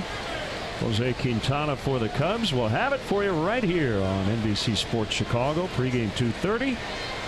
First pitch just after 3 o'clock. Good let up.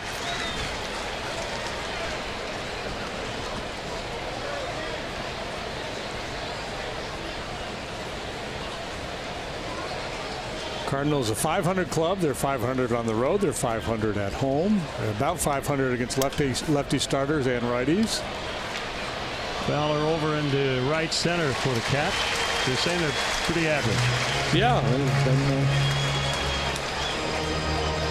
fairly nondescript. Yeah, they're not used to being also-rans. And that's why they've got a new manager and a bunch of personnel changes, both on their staff and on their roster, and there could be more coming. There's a lot of speculation that Martinez would be moved to an American League club. Jose, right? Yeah, not Carlos, Jose.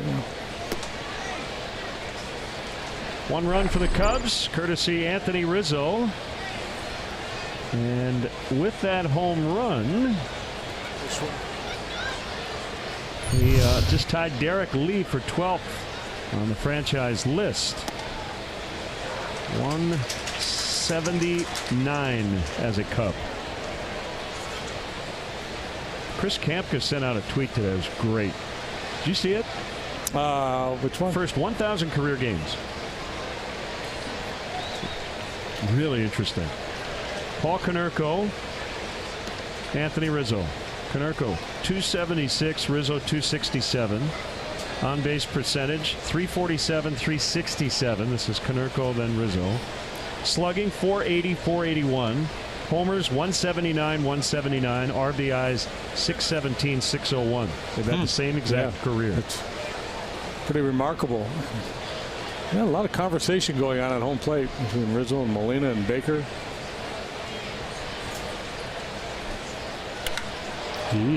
Right field corner. Fowler will throw towards second. Rizzo's got to hurry. He's going to be out.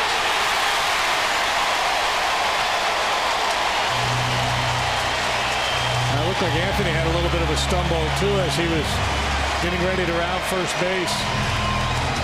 And Fowler taking some pleasure in throwing his buddy out at second here. This ball absolutely smoked yet again by Rizzo. That's the good news. He got out there in a hurry. It was well played by Fowler. And that coupled with the stumble adds up to that. The tag was a little soft. And we're going to take a look. Yep, they're going to challenge it.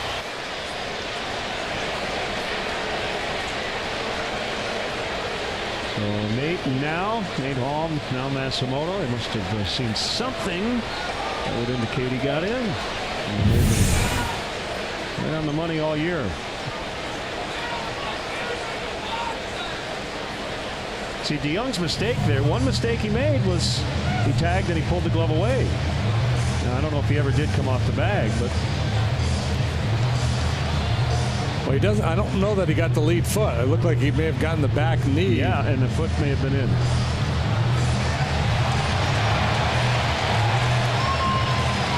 Very difficult in this ballpark with all the Cub fans here to gauge the reaction of the fans. I think both red and blue cheering, thinking it's going to go their way. I think he's safe.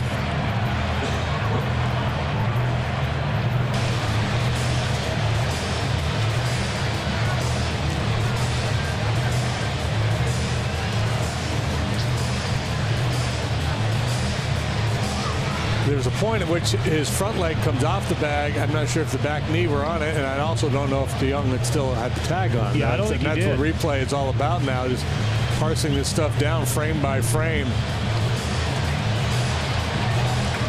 And again, yeah, as I said, DeYoung, it was a quick tag and then kind of showed the ball to the umpire, whereas most guys now, they just hold that glove right on the sliding runner until essentially his momentum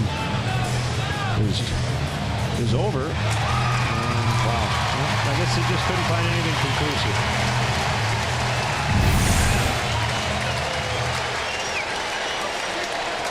He may have got him on that last look. It looked like he may have brushed his left knee just before the foot got to the base.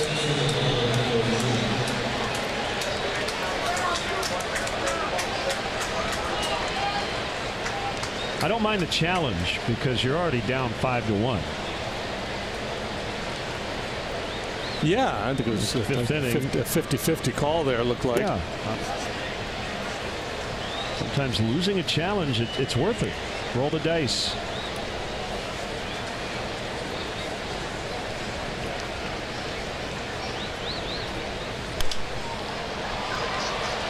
Fowler circling. He's got it. And just like that, the inning is over. And it's 5-1 as we go to the bottom of the fifth.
Offers a unique view of the game with both sunny and shaded areas available in 50 to 100 blocks with unlimited beverages and access 2 hours prior to first pitch. For more information, visit Cubs.com/premier.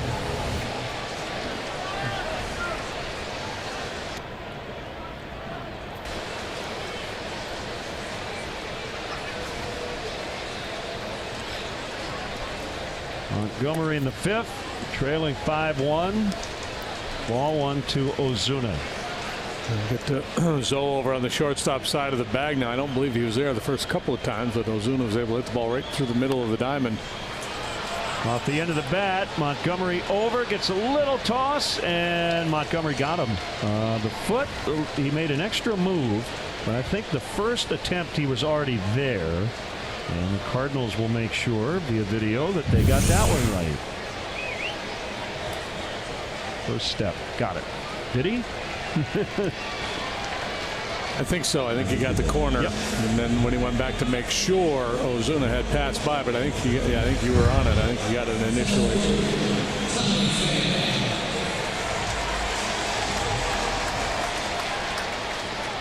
Yeah, I think you brought up the idea of the replay tweak. I don't know who came up with the idea of no look at the video, just immediate. Yeah, I think it's been off discussed, but most recently it was Adam Wainwright had put out a tweet. Happ can't get it on the dive, and Pham is aboard with his 300th career hit.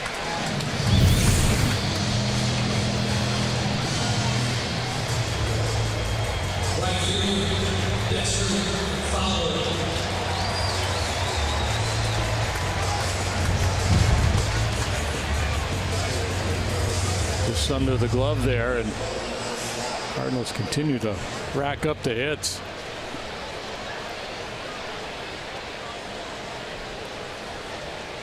Because I think what it will do is it would help us avoid the, as you said, frame by frame analysis that we often get into on these incredibly close plays.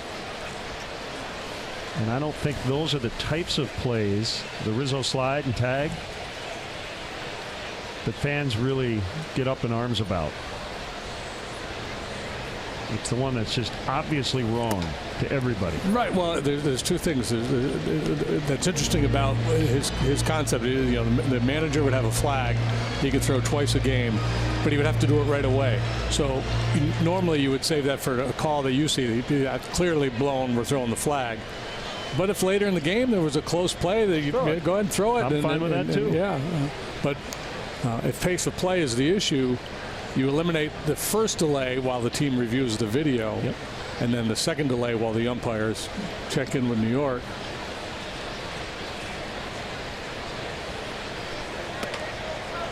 The downside is you lose. You're going to miss more calls. You know, the argument initially with replay 2 was like, we're going to get as many calls right as possible. So maybe you could have a regular season format that was based on pace of play, and a postseason format that was tilted more towards let's make sure we get it right. And I would claim that the incredibly close plays like the one we just had,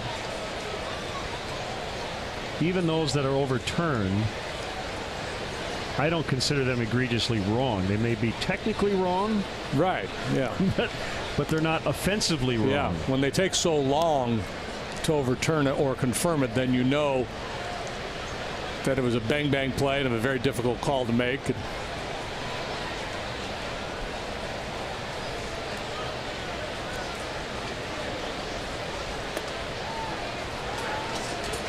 Full count on Fowler. He's on an impact. Well, Pham looked a little twitchy on the last one. I would assume he'd be going here on 3-2.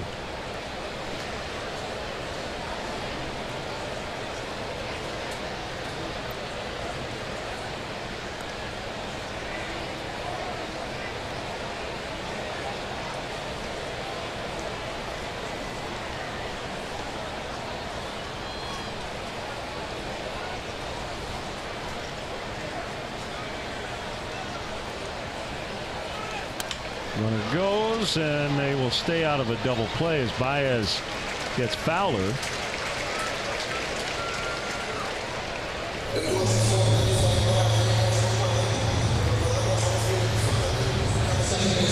Here's Munoz.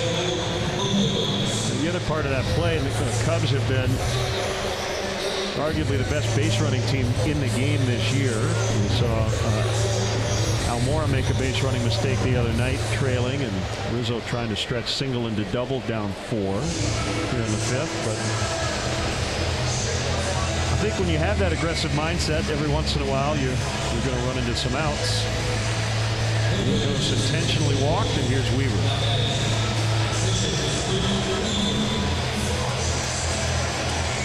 Yeah, I think, you know, there's sometimes you could argue that certain plays are a little reckless. I didn't see Anthony's play as reckless. I mean, even though they're down 4, ball off the wall, right field corner. Yeah, it looked like 2. It feels like a double. Now, once he kind of got, like I said, he looked like he stumbled a little bit or got a little bit off stride. Probably maybe would have made sense to drop anchor and retreat. But the initial idea of trying to get 2 off that ball makes perfect sense.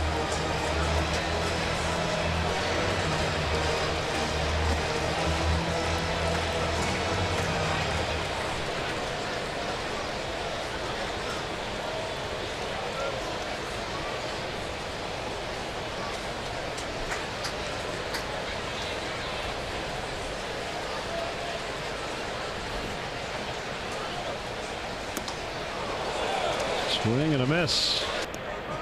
Weaver and Montgomery have not gotten cheated at the plate in this one. And they've taken swings. They've been shooting for the stars.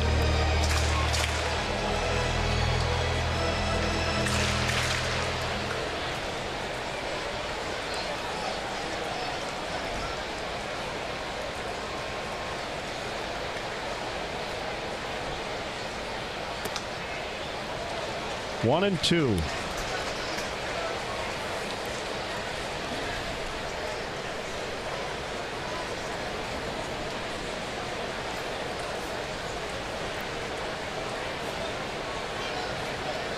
And then the stretch most of the night. Pretty efficient first couple of innings. Swing and a miss. Strike 3. A laborious night for Montgomery, trailing 5-1 after 5.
Back in St. Louis with this Miller Lite game report. Yadier Molina back behind the plate already, having quite a night, 3 for 3 with an RBI. And it was just over a week ago that I caught up with him in D.C. at his 9th All-Star game and had some high praise for this Cubs team, saying they've got good chemistry, they've got great talent, and they play together. And guys, he went as far as to say they actually remind me of what we were like back in the day with the Cardinals. And I think that says a lot when he's referring to the team that, as Cubs fans know, dominated this rivalry for so long and got those 2 World Series titles in a 7-year span.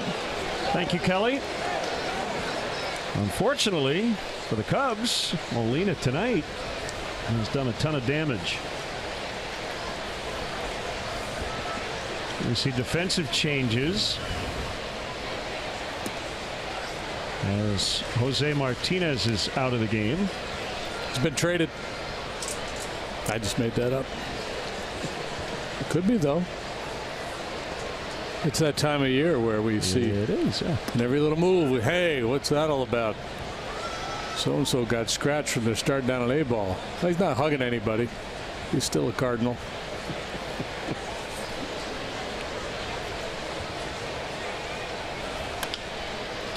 Garcia just into the game. That's Hayward.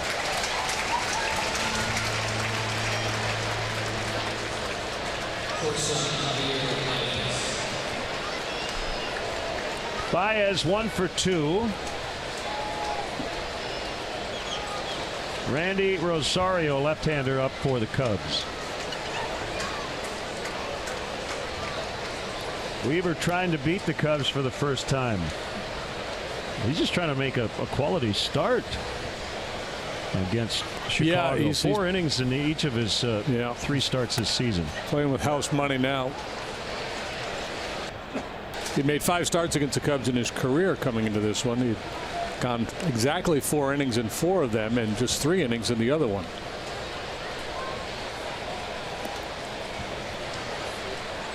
Their bullpen has been, there's no nice way to say it, awful. Over their last 14 games, 8.82 earned run average. in the second half, they've had one game in which the bullpen has allowed no runs. As Baez with a towering blast, deep left center, and it is gone. Number 20 for Baez. 5-2. That was majestic. Second hit of the night for Javi. Poked a single to right first time up, and towering home run here in the sixth, and here come the Cubs again. Hanging something or other, floating breaking ball, belt high. There's your Ford home run replay.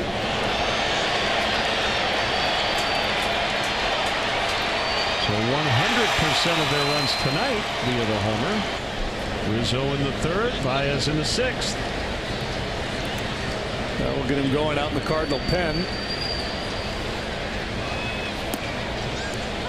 Breaking ball strike on Zobrist.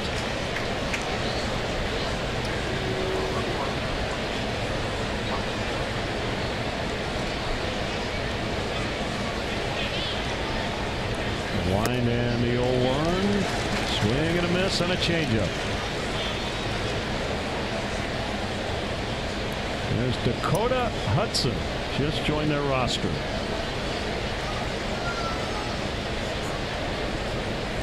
And if he gets into the game tonight, it'll be his big league debut. He's 13-3, 19 starts at AAA.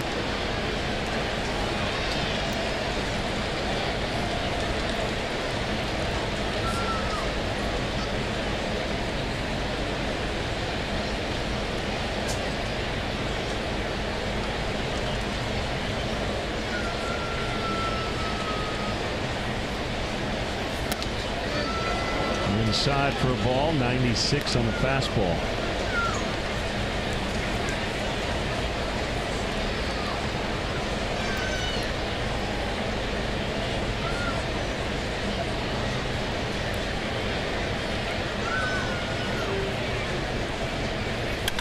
Heater is ripped fair, just inside the chalk line. Double for Zobrist, a two-hit night for Ben.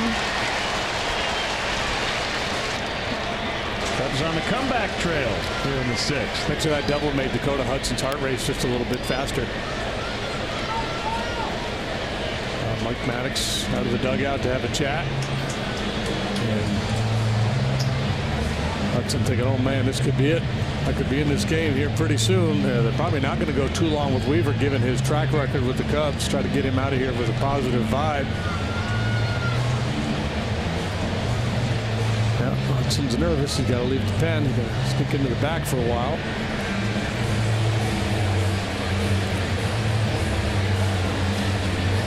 The Budweiser Concert Series at Gallagher Way presents their third show Thursday, August 9th. Get your country rock fix with Blackberry Smoke, followed by the mix of blues, funk, soul, and rock from J.J. Gray and Mofro. Tickets are only $30 and available right now at gallagherway.com/events.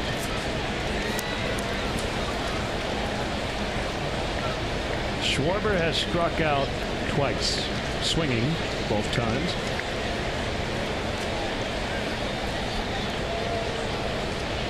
Don't have to get it all back.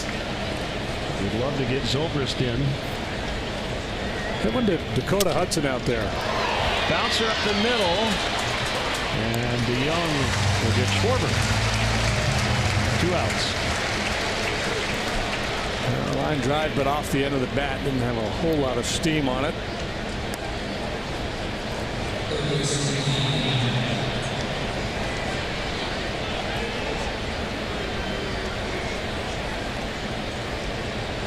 Ian 1 for 2. Tommy La Stella now on deck for Montgomery.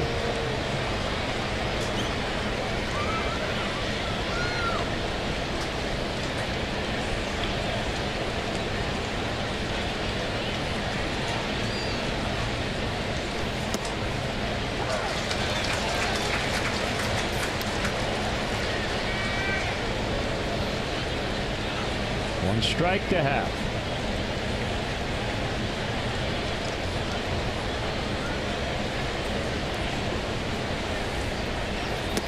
Swing and a miss. That's that high pitch. Teams attack Ian Happ with.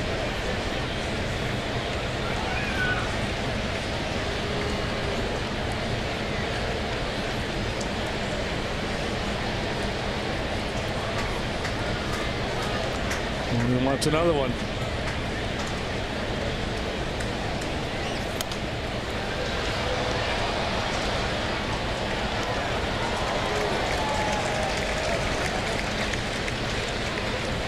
Baez with a home run earlier, his 20th.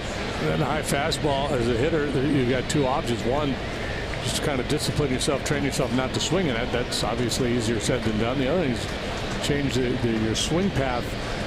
Go back elbow a little higher, try to go top down through the zone, get on top of that high ball.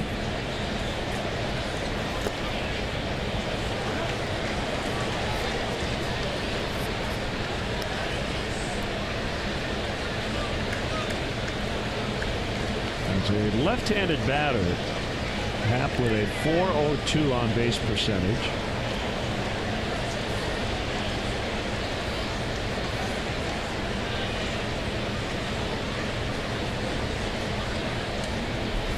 Swing and a miss on a changeup. Fading out of the zone. Baez with a one-out home run. It's a three-run ball game. 5-2 St. Louis in the sixth.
True moment. Paul DeYoung with a deep fly to right, and almost a great catch by Jason Hayward, but that ball did hit the padding of the wall, and DeYoung ended up with a game-tying triple. He would later score the go-ahead run.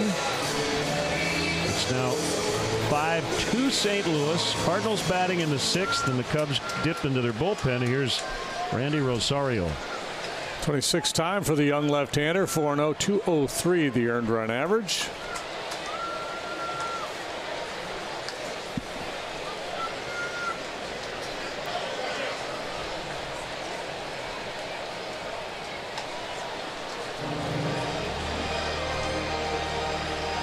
Hey, what's that guy doing out there?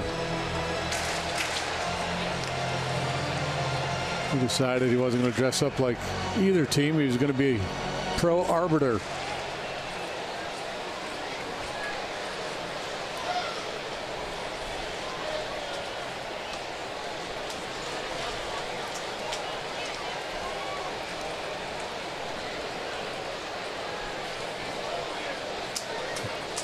Who's your favorite player? Jocko Conlon?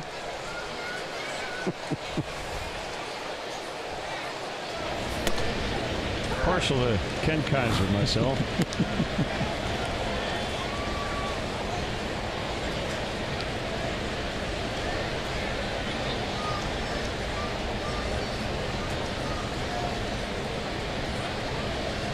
Two and one on Carpenter. Here's the pitch. It's funny how we want the best of everything, right? We're not big fans of the ump show, but we lament the fact that we don't have the big personalities in umpiring anymore. Hey, Blue, you got to watch the game here.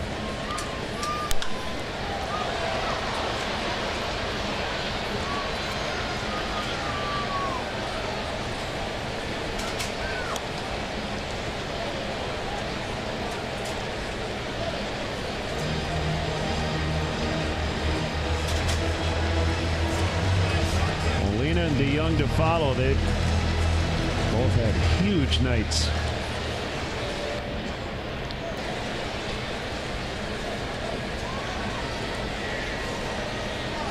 Carpenter leans back. The peripheral numbers on Rosario would indicate that he's been a bit lucky with that low ERA. His strikeout rate is low, his walk rate is high.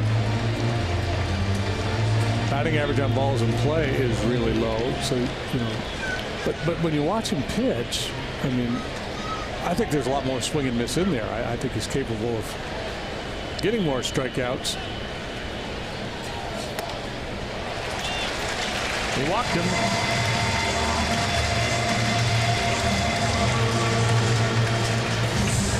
I'll give a quick birthday shout out to Sam Piercy, Logansport, Indiana. Birthday coming up.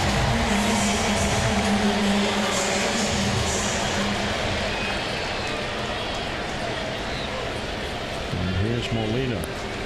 Rosario last year spent most of the year at Double-A.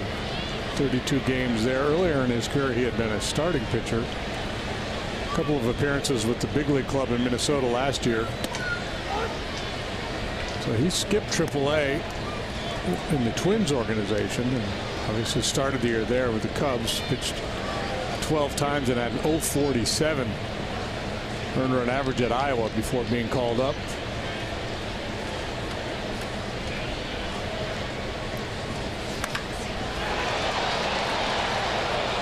He's been on everything today.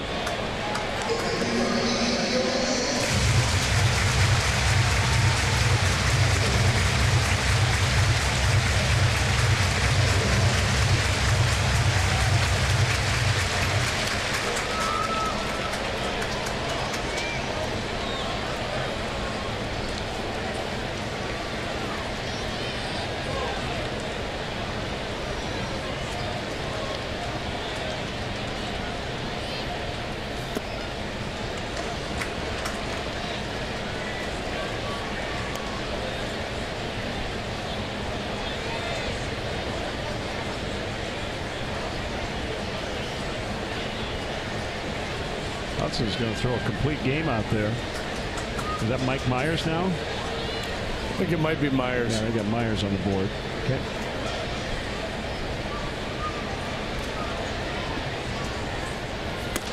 Swing and a miss, and Carpenter's caught in a rundown as he took off.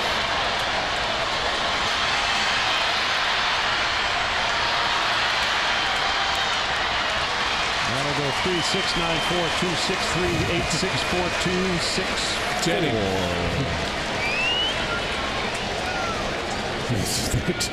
They just wore Carpenter down, basically. Busted hit and run play. Molina, who you could normally count on to make contact, comes up empty. Carpenter knows he's dead to rights, so he slams on the brakes.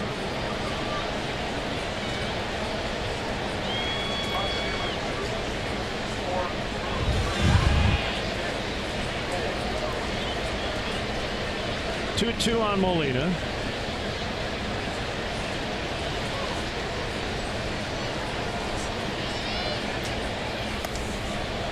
He struck him out just like that. 2 outs.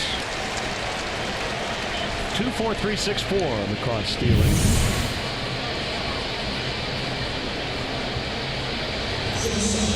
Red K on the strikeout. Now DeYoung, 2 gone and nobody on. A home run by Baez, his 20th. Gave him his 75th RBI. That ties his career high from last year. He's 3 homers away from his career high in that category.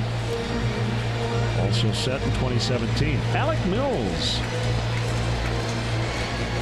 loosening.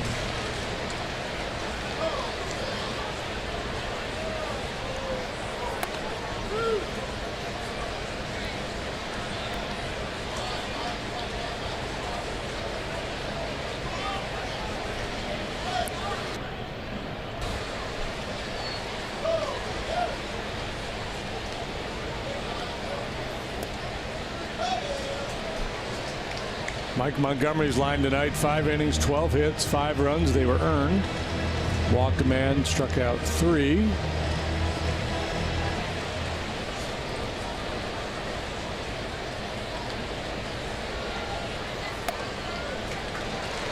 DeYoung aboard. And we'll bring up Greg Garcia for the first time.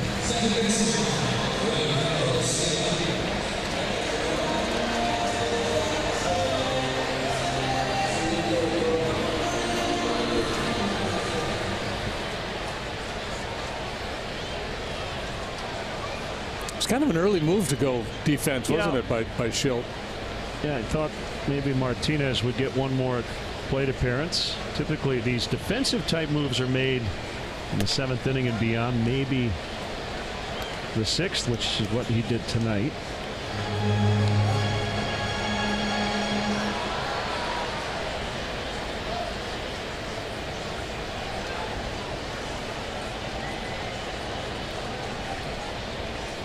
And the 1-0 swing and a miss on a slider or a cutter.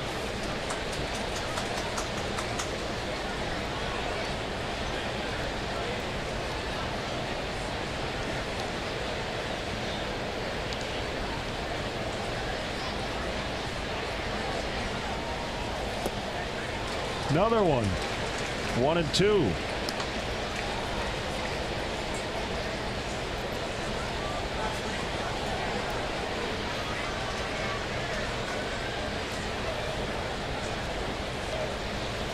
Cardinals got 2 in the 3rd and then added 3 in the 4th. As Garcia strikes out. Abused him. He's going to see that pitch in a nightmare over and over tonight. 5-2 Cardinals.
Connor Miles Michaelis.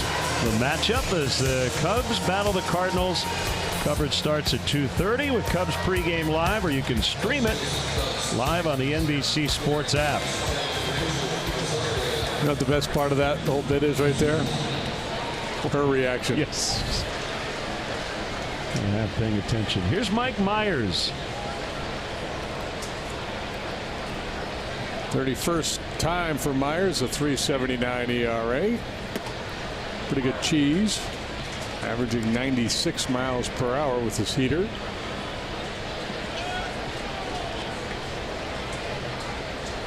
Couples it with a slider.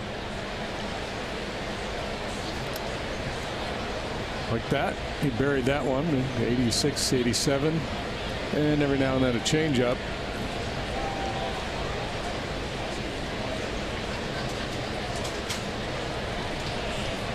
Tommy La Stella batting for Rosario. Swing and a miss. Even after that one. And couldn't get it.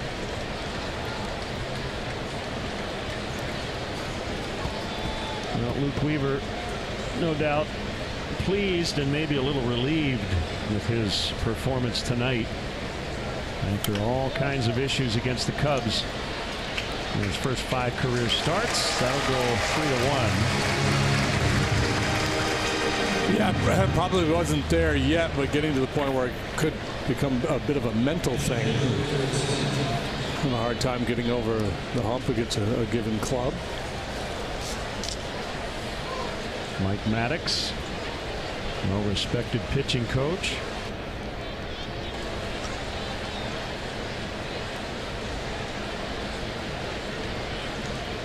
And I don't think Mike has any sort of issue with how his brother was lauded throughout their pitching careers. Greg, the Hall of Famer, and Mike pitched for a long time. Certainly was overshadowed by Greg.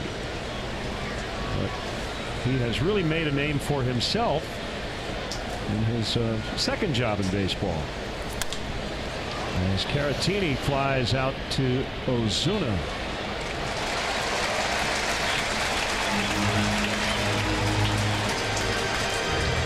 Yeah, so much so that Mike has been mentioned as a managerial candidate from time to time. Interviewed with the Cubs, didn't he, at one point? Sounds right. Yeah.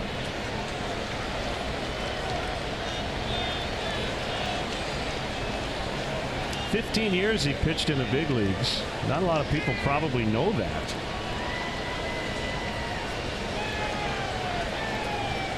He was a guy who generally pitched out of the bullpen, made a handful of starts. But if you make it 15 years in the big leagues, you're doing something Heck right. Yeah.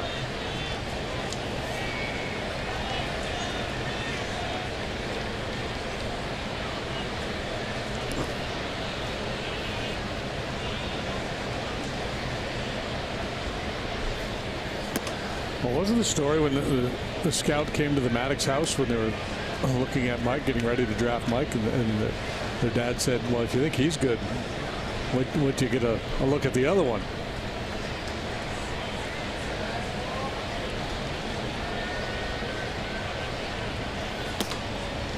On the corner, 1-1.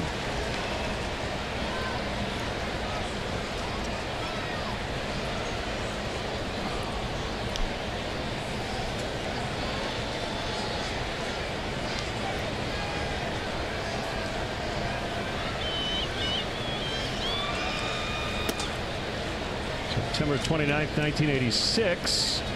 Greg beat Mike 8-3 at the Vet.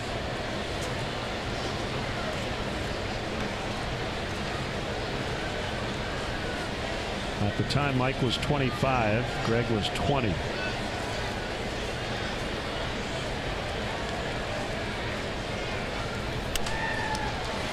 Popped up. And it's the pitcher Myers off the mound to make the catch. A pitcher caught a pop-up? An irregular? I thought they weren't expected to do that stuff. Stay in your lane, young man.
by the Addison Red Line Station.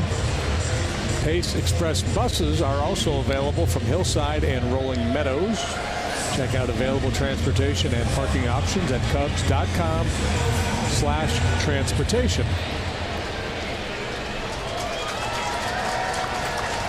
This is a Cub debut, Alec Mills, who made his big league debut at Kansas City 2 years ago, 3 games. Facing Marcell Ozuna, and low and outside, ball 1. 26 years old, 6'4", 190. From Clarksville, Tennessee. And a product of the University of Tennessee at Martin. Yeah, 22nd round pick in 2012. Steadily worked his way through the Royals organization before that brief trial in 16, then got hurt.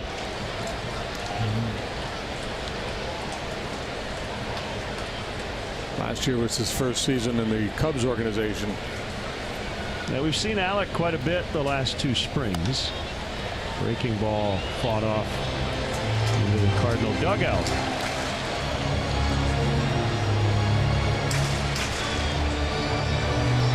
He's on the roster because of Eddie Butler being traded to Texas. And we wish Eddie the best. A topper up the long third. It's foul. You know, Eddie got the win yesterday. He did, pitched a didn't he? scoreless 9th, and remember the second game of the season, that epic extra innings affair in Miami. The Cubs lost that game, but he was great. And we wish him the best.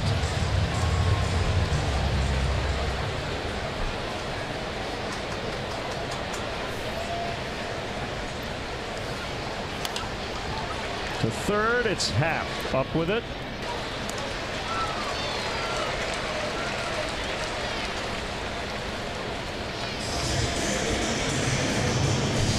Brings up Tommy Pham.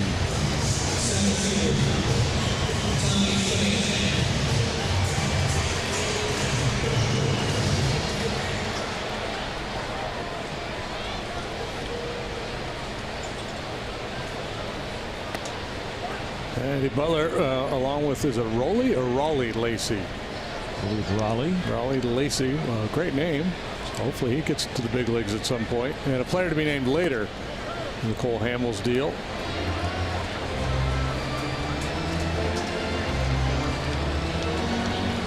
Lacey was pitching down at A-ball this year, South Bend and Myrtle Beach. He was an 11th round pick out of Creighton last summer.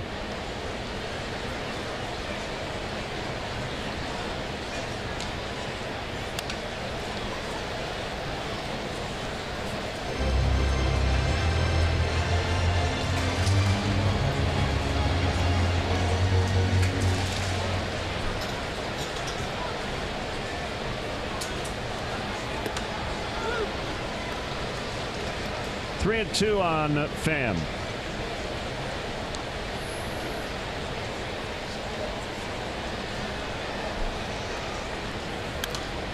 Chris Sale and Max Scherzer both tonight picking up the 200th strikeout of the season. Today's Scherzer's birthday. Nationals won that game 9-1. He had 11 strikeouts as they beat the Marlins. And a fly ball to left. It's Kyle Schwarber. Chris Sale struck out 10 in his outing. Let's see, the Red Sox just 1 in 10. Mookie Betts with a game-ending home run to beat the Twins.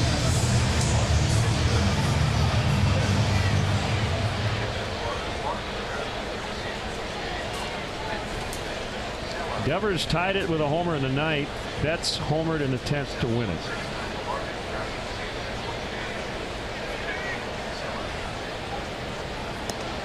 Pretty cool up via Kelly Kroll. Kelly telling us Alec and his wife drive in from Des Moines. His parents are here as well. Very cool. Hey, Kelly, great information. Hey, guys. Yeah, I had a chance to catch up with Alec before the game, and he was saying how he got the call late last night in Fresno, is probably working on about an hour of a cat nap right now, but knew he'd be able to get through this with some adrenaline, and I'm sure his family enjoying this outing. Well, he just worked a 1-2-3-7 in his Cub debut. Still 5-2 St. Louis late.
Comes in at 2 tonight. Anthony Rizzo. He's second in as many games. Average, the two-strike approach. And then Javier Baez with his 20th of the season. Powering shot in the 6th inning.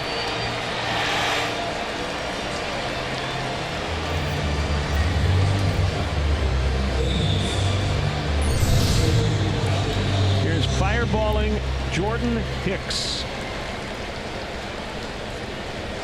Hicks with the triple-digit velocity fastball, pitching for the 48th time. 51 2/3, 36 hits. It's a 193 batting average against. You see, he's been really tough on right-handed hitters. Just a $137. He's allowed only 1 home run in 51 2/3 innings. You can work some walks against him, however.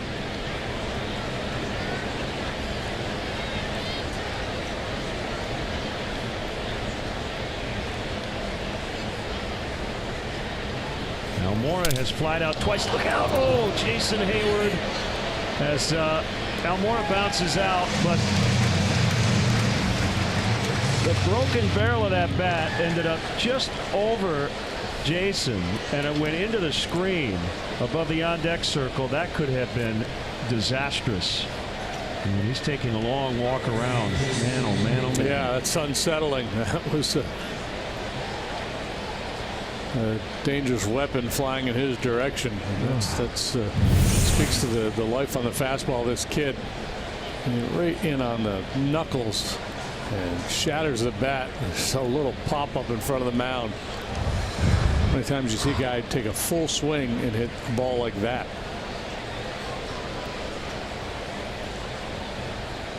It just takes your breath away.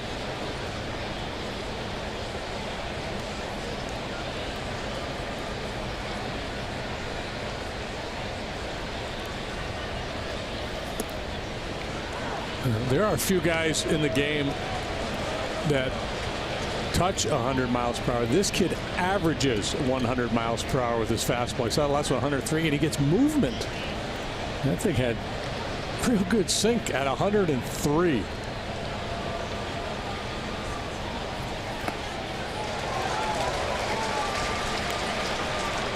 Which sets up 85. Because you got to be ready.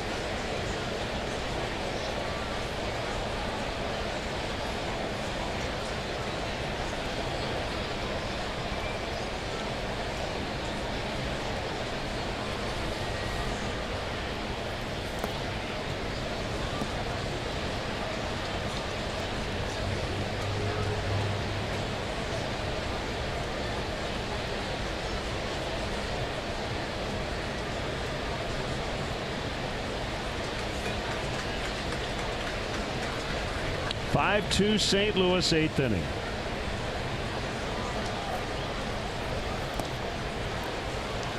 It's interesting, despite the big fastball, he hasn't racked up huge strikeout numbers. And that was the case in his minor league career, albeit a brief one. He's only been pitching professionally for a couple of years.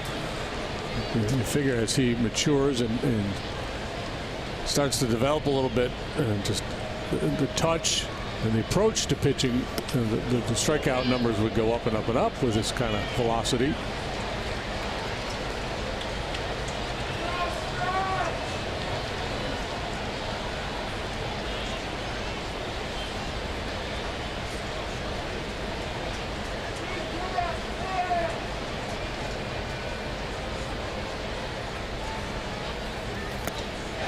Swing and a miss on 1-0-2.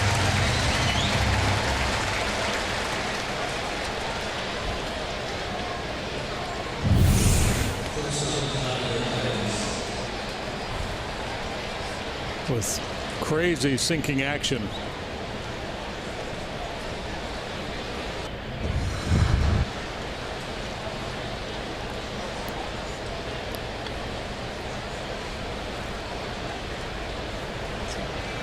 Baez 2 for 3 back in the lineup after sitting out a couple. And did come off the bench but did not start the last 2 days with a bruised knee.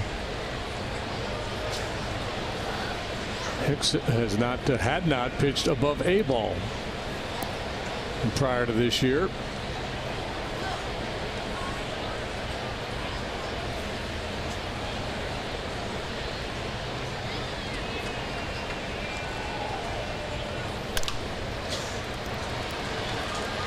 DeYoung to Carpenter, 9-pitch 8, 5-2 Cardinals.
Cubs authentic fan of the game, someone who supports the team through thick and thin. Do you have what it takes? Enter at NBCSportsChicago.com/CubsAF.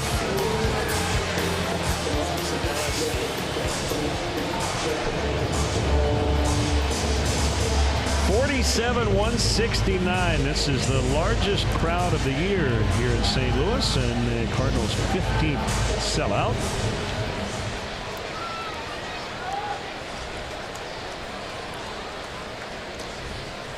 Alec Mills, 1-2-3 in the 7th.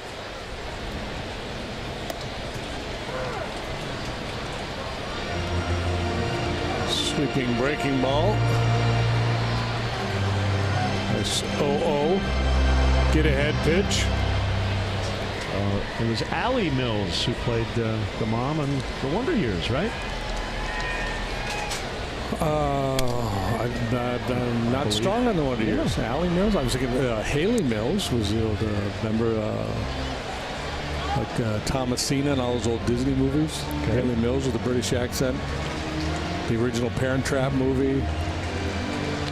Allie Mills is from Chicago. Allie Mills, huh?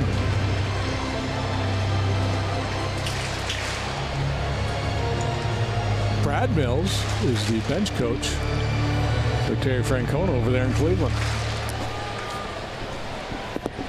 And General Mills makes my favorite cereal.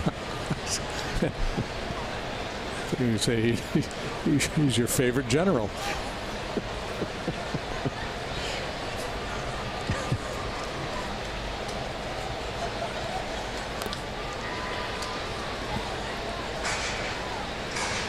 They're underway out in San Francisco. The Giants lead the Brewers 1-0 behind Madison Bumgarner.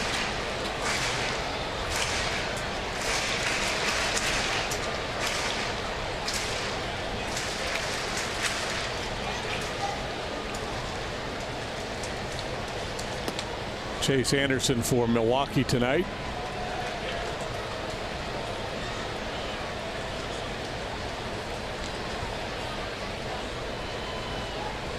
Pirates did win, so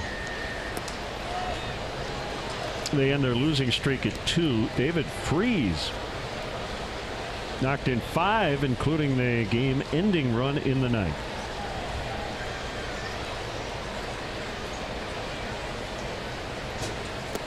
Swing and a miss for strike 3. 4 up, 4 down. 2 consecutive strikeouts now for Mills. Sweetheart of a changeup. Eddie Butler is pitching right now for the Texas Rangers, so he wasted no time getting into the action. Rangers lead the Astros 6-1. How about that? Eddie flew to St. Louis with the Cubs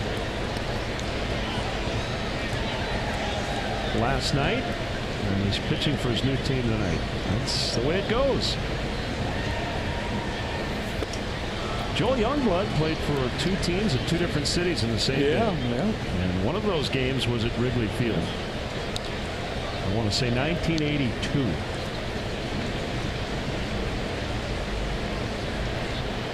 We had a game in Chicago and then one in Philly. Harrison Bader off the bench.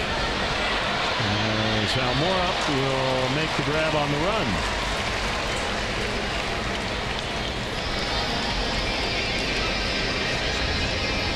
Did he have a hit in both games? He might have. That sounds right. Yeah. I'm going to go with it.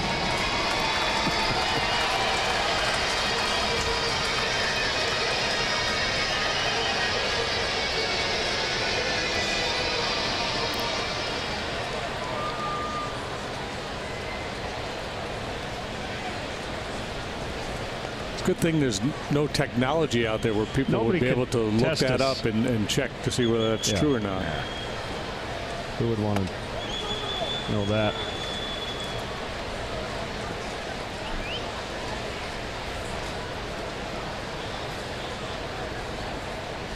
Well, you know me. I'll find it.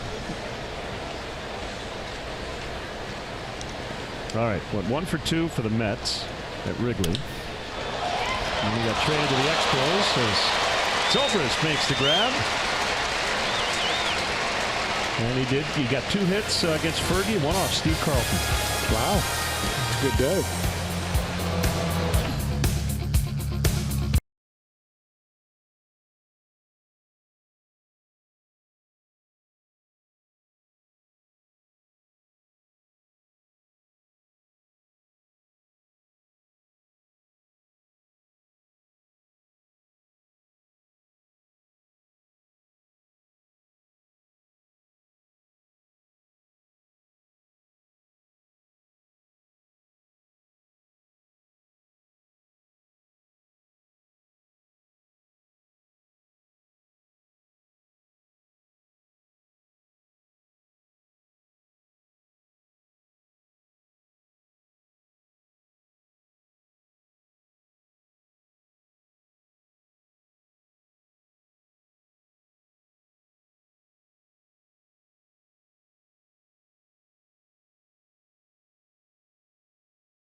3 hits and a walk. His RBI triple tied the game, and then he scored the go-ahead run. And knocked in 2 here. This was one that really hurt. 2-out single in the 4th inning. So 3 for 3, 4 reaches on a big night for DeYoung. Bud Norris will try to notch his 20th save. And a reminder, Benny's Beverage Depot is the official champagne provider of the Chicago Cubs. Want to get it right. Youngblood had 1 hit off Fergie, 1 hit off Carlton. That makes the story even better that he got those hits off a couple of Hall of Famers.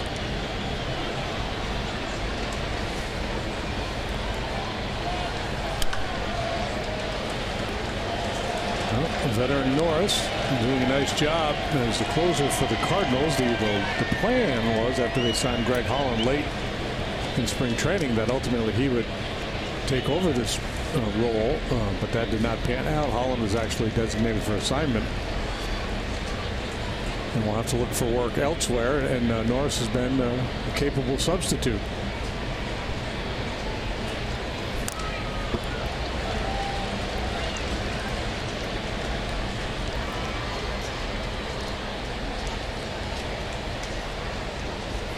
The 19 saves he has this year matches his total last year with the Angels, where he was a part-time closer.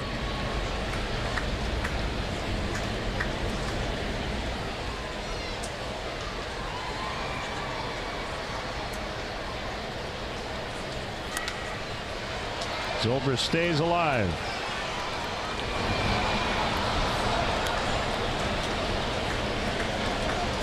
Or started his career with the Astros as a starting pitcher. A number of years there before moving on to Baltimore, again mostly as a starter. Had a 15-win season with the Orioles in 2014 and a .365 earned run average.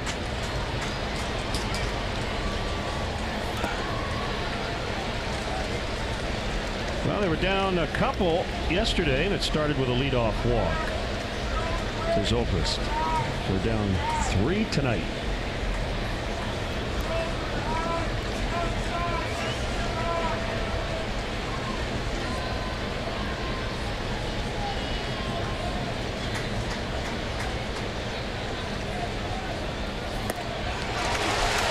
And a strikeout, so Zobrist out to begin the night, and it will bring up Schwarber.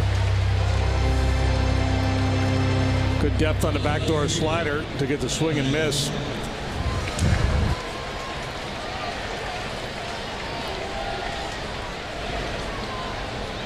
Good strikeout numbers for Norris this year, and he's not walking many at all. Do that, keep it in the ballpark, you're going to have success. A loss tonight dropped the Cubs to 2-5 in this ballpark. And 6-8 in the season series. Cubs won 14 of 19 last year. And the Cardinals have played them tough here in 2018. The Cardinals have been good against the division. 29 and 23 against the teams in the Central. Only the Pirates are better within the division. Pirates are 26 and 16. Cubs currently 24 up, 21 down.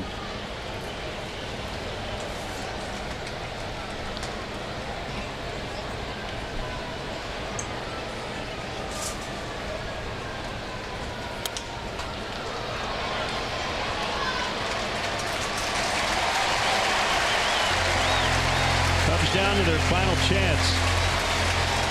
MLB At Bat is your #1 Cubs app. Customize your experience to catch every moment this season. Get Cubs home screen icons and features such as the MLB.TV Game of the Day, pitch tracking, in-game highlights, live radio broadcasts, stats, news, and more. Download MLB At Bat today. It is a Hall of Fame weekend in Cooperstown. Tomorrow we will feature this year's inductees. Ian Hatt bats with 2 outs in the night. The induction ceremony will be on Sunday afternoon. But a quick shout out to a guy with St. Louis ties, Bob Costas, who will be honored with the Ford C. Frick Award for excellence in broadcasting. So congrats to Bob. Sheldon Ocker gets the J.G. Taylor Spink Award. Covered the Indians for many decades. 0-2. Cubs down to their final strike.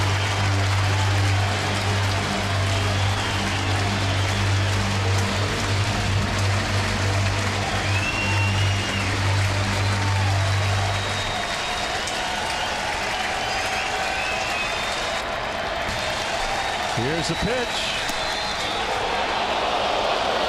1-2.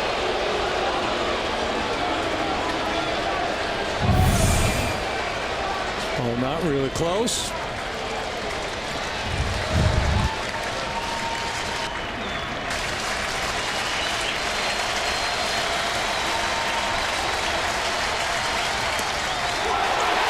The ball game as Norris goes 1-2-3 in the ninth. And the Cardinals beat the first place Cubs 5-2. Well, the Cardinal bullpen that has struggled here of late was brilliant tonight. They did not allow a single base runner. Myers, Hicks, Norris combining for 3 perfect innings in support of Luke Weaver, who finally was able to get the best of the Cubs. Mike Montgomery got hit around pretty good tonight. Mike allowed 5 runs on 12 hits in his 5 innings of work. So we'll try it again tomorrow.